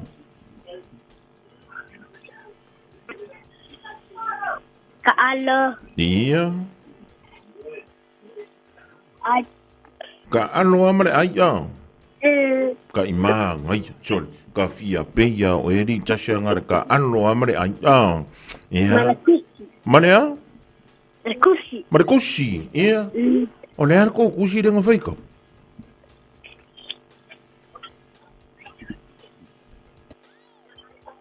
Sa kusi le a. O isa kusi le at. Oh, soli. Ia, ka imang. Ile le tele la. Ia, Tasha, ngai makamaka nga pole misa mo. Ioe. O longo wingo le arki minga e moe nga pole, Tasha.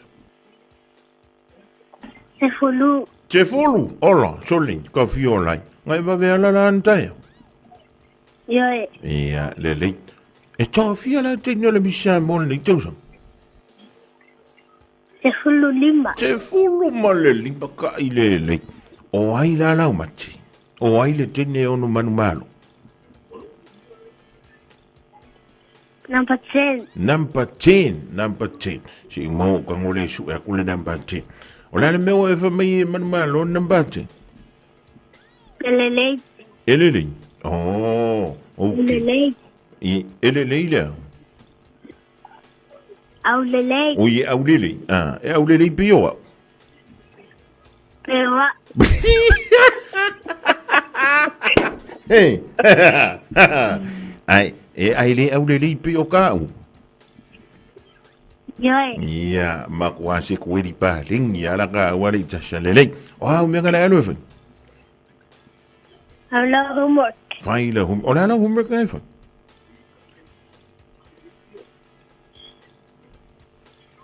Kusile amale e. Kusile amale e. Ia, lele. Ia, wa ai au ke kangor ke fong wailo. Tasha. Ya. Ioi, wa ai ya oi nge ke wole fe kusi homework ke kangover ke fong ye solo pok. Ia, alofa tele atu Tasha. Ia fa tai e fa fe ngo lo nga me ani tomit. Ya. Yanga fo ke va ai. Ma sang yanga va ai. E maua loi o ko ai misia o ko ia ka iongo ka ilima ka usanga ka ifa nga mambulu a kwa ke de fongi fiu e so ana wa e sola e makwa i e la filele ai maka i nga TikTok ma YouTube wa i finga o ko ana to tunda e lo fila mbea ia lele awa ba awa ko fi nga me ele se be le mo to antamit ia lele talofa Tanofa, seu manga. Ma lor so ifua o mai oi. Manu ia lava fastai. Ia, oi foi le sono. Rita, soli. Rita nga ya lula ongo. Ioe. Wala to me sa vila ongo le soli Rita. Ole maths, writing, male reading. Ola to reading sa. You should see me in the ground. You should see me in the ground. Ole ala le mesa fa to wele to reading. Ole la ongala file party. Ole no winga la file picnic. Yoi. Ia le. Wala mesa fa ye na le party ale. Ale. Sa ka vapo e manga ire off. Ia, so. Ta I mane. O ai lana manu mano o I le mana I o leo. O le sikenge ngoia Sarah. O le lango leo fo Sarah li Mumu. lango mumu. Asa wai. E sa o manga I leo fo Sarah. I. Le lei Rita. Ngai maka nga po le misamo. Le ai. Oi, awa me sa foi. Fai mea o ngā maolo ke moi. Ta I le lei o e Rita o le numero tasi le o uli le. Le e to fia la te nei e tau vai le misamo. Te fulu male lima. Ai ngā whawhewhea ranga I rope a whi kere I maka nga po. Tau whalongolongo e le ki o. Ai, sole. Makua number 1 o lau tani le Rita. Kakaunga a e makua. Wanga ele leila o kalifesi. Ia mangi e vui lau sao. Ni mea tapena jalu le tau wanga le misamo. Kaftai lava. Ia wanga e makua le leila o lau kalifesi. Makua se lau pasen. Ia wale sina kere gripo le si vahenga na o le tau wanga. Ia le leila o tali. Ma ia e malamalama leile mea le tala no antoi. Wa elise mea le nga. Elise au ngā le me vule lo tala no. Ai makua ngingi fuala au chano le mea ngai karangoa mai. Le lei, Rita. O au mea o ngana tauna whaine le vivi. Writer's Toolbox. O le hana mea whai? Writer's Toolbox. O le Writer's Toolbox. O le hana mea e whai eina. Hau mai ai pe kona whianga whai le whai upu I le level ya 8. Sorry. Ta I vānei. O lono winga lau tau sanga muli nei le intermediate. Ia. Teine matua lo. Oi, le ai koe kengi lai kiki voi leo le tau sanga fōu I le ia nai. Ioi. Ko sanga ai kengi makua ke mingi. Ai koe overkau sanga le koe kengi lai kiki voi Rita. Ali Rita. O fea na le aunga le elu le tau sanga fōu. Southern Cross. Southern Cross I mangiri. Ioi. Ia. Wa e sa uni la te alu kolis. Ioi se mang. Tai le le tele o ia le ma loa o a fe e fengo su enga pele. Ioi. O a fe ka su. Loa. Ele oilo. Ia to anga e fe le ba o. O Wairo fi se kuka ngar fale ribit. Ioi. Ona na kuka ngai ma senga fa. Pangi keke. La poco por kama ma folfola. Ma folofola. Ma folofola. Fa fianga mur fala ia o ribit. Le ai. Ngar fa kasia. Ia le. O lo tamane so sani te ribit. Ioi. Ia, umalonga e alula, ia le whaiswhe au alau tama, ma whai e wha tai ia tama, mo le fsosoni. Ngā vise mea alo whanau ka maila sam tama ribit. Ioi. O lan mea alo whanau ko inganga sawe. Palongo maluska.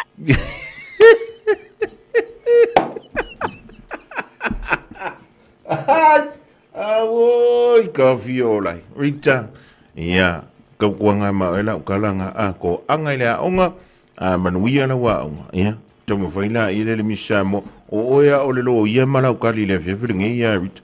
O a whawtai tele le wala au mai. Ia elo whantu mo o lumusio tama, wailo. Whafu manu. Ia, so I fwia, sorry, ka violai. Oi whainga Rita. Rita, whakwa ia 8 Rita, ri ala kalangoa mai le lo ia ri I le saule, le saulunga la ki whanga fwoi le makwa umakoi ngā psi. Ia ere ai o la haifi ngau mai a Rita. Malo. Whawtai. Ia, le lei. O le antanto wanga I antu le polkala mea le thinka mena. Taliu mai. Ia, ona toi whaile o se stato talani tamaiti. A o le au whaile da.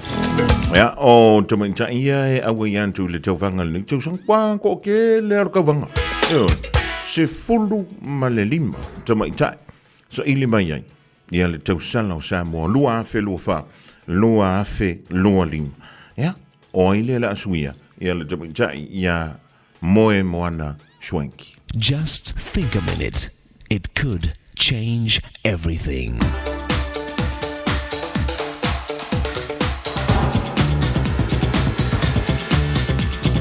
Think a minute.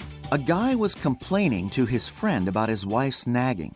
He said, all my wife does is talk, talk, talk, talk. His friend asked, well, what does she talk about? He answered, I don't know, she don't say. You'd think that with 2 ears and 1 mouth, we'd all be twice as good listeners as talkers, but not so. Research shows that we usually listen to only 20% of what others say to us. Yet good listening is one of the easiest, most important ways to be successful, whether it's in our job and career, our marriage, with our children, or with our friends. It's interesting that even though we can't actually shut our ears, we somehow still manage to. We listen only to what we want to. But when we don't listen closely to others, we not only hurt them, we hurt ourselves. There are 3 important things we need to do when we listen to others. The first is observation. Use your eyes and look at them. It's just common courtesy and respect. Take your eyes off the TV, newspaper, or whatever else, and give that person your attention. The second part of listening is concentration. Many of us are guilty of looking someone in the eye, pretending we're listening, when our mind is actually miles away. Also, when someone's talking to us, we shouldn't interrupt them or just be thinking about what we want to say.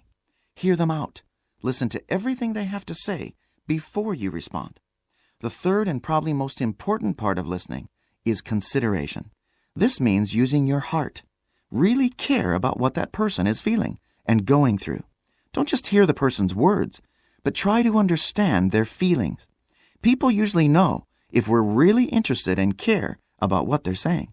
This means we're even willing to change something about ourselves if it's hurting them.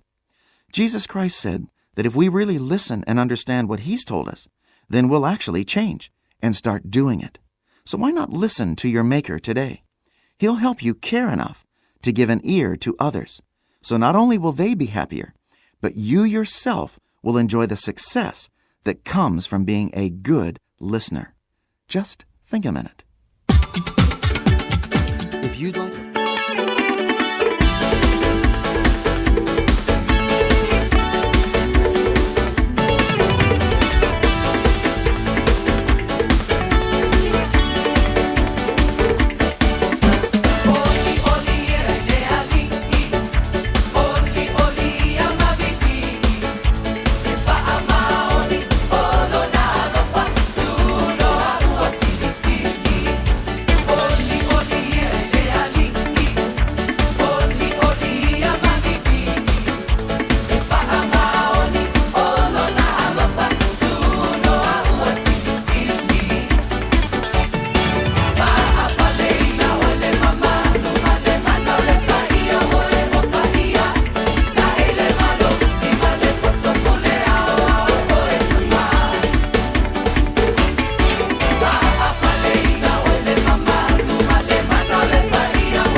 Oli ele ali mai le hallelujah worship team le rivanga le fiafiu tawalunga toile polgala le think a minute ya mo I tato uma.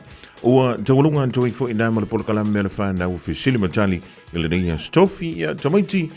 Ba te tele mo le mafu to mai mo le vala au mai a foi ele isa mai le vala au toi tamo foi mai ile a wau le so an tai alfa te yantu I mantua le na fa roina le me vala au mai ele fana. Yo va a yau mea o ngai whaili tamaiti a wheo nei e ni au ta longa o lo whaia le teimilering. Ia, whaile ta longa a ia whaile mea onga. Yo a wa a e matua na o le ta longa. Ia, e ele tangata e manuia a ye fo le tangata. E ta wandoi fo ia whainga alwe. Yo o le mea lana le whau tua tua. Whaiau mea onga. Wa e te tua iau mea onga I lau ngā alwe. Pe a whai te whaamnu o lia mai lau ta alo. Ja, lelei Samoa o tolunga trina le tautua ma le tanto mautanga I le nei se tofi. Ja, toi tasi le aso a tole va yaso. Ja po aso e lima fo I le tanto swinga e pe ona yele polokala me o le awo lima fonga mua na amtalia mai le aso ngafua. Le aso lua o le lima sina o se tema. A fei wa yese ngana wale tauta mali I le tanto mautanga. Ja po toa le tauta I le taimi sasi e la vai. Tai te yantu lo soifua ma le manto wala. I le aso a tai au tātou toi whisila whai e foi I lunga o peau mga lunga le ea. O le polo kalame o le nganga ifo. Ea, o le a fiafi ia po le lafo. Ma le fionga ia le a taua po le fionga ia pese tā sa vea. Ia ma le sunga ia Isaac Paunga I le te o le wha I le a fiafi nei. O le a e mawhai. O na e mai moma e wha fonga iai I le wha lau teleina. O nisi o mata aupu e le ngata tono New Zealand ia e whampe foi e alo tātou o tono I Samoa ma ngalo so leo le nei vaenga o le fiafi ia maruia la singa o toi maruia ia fuafuanga o le awhianga iai ia ma wa ai au fuala a le lava au fuala au vili mai au tēlo e tala mai tau fuala au a lova tele antu manuia le fiafi soifu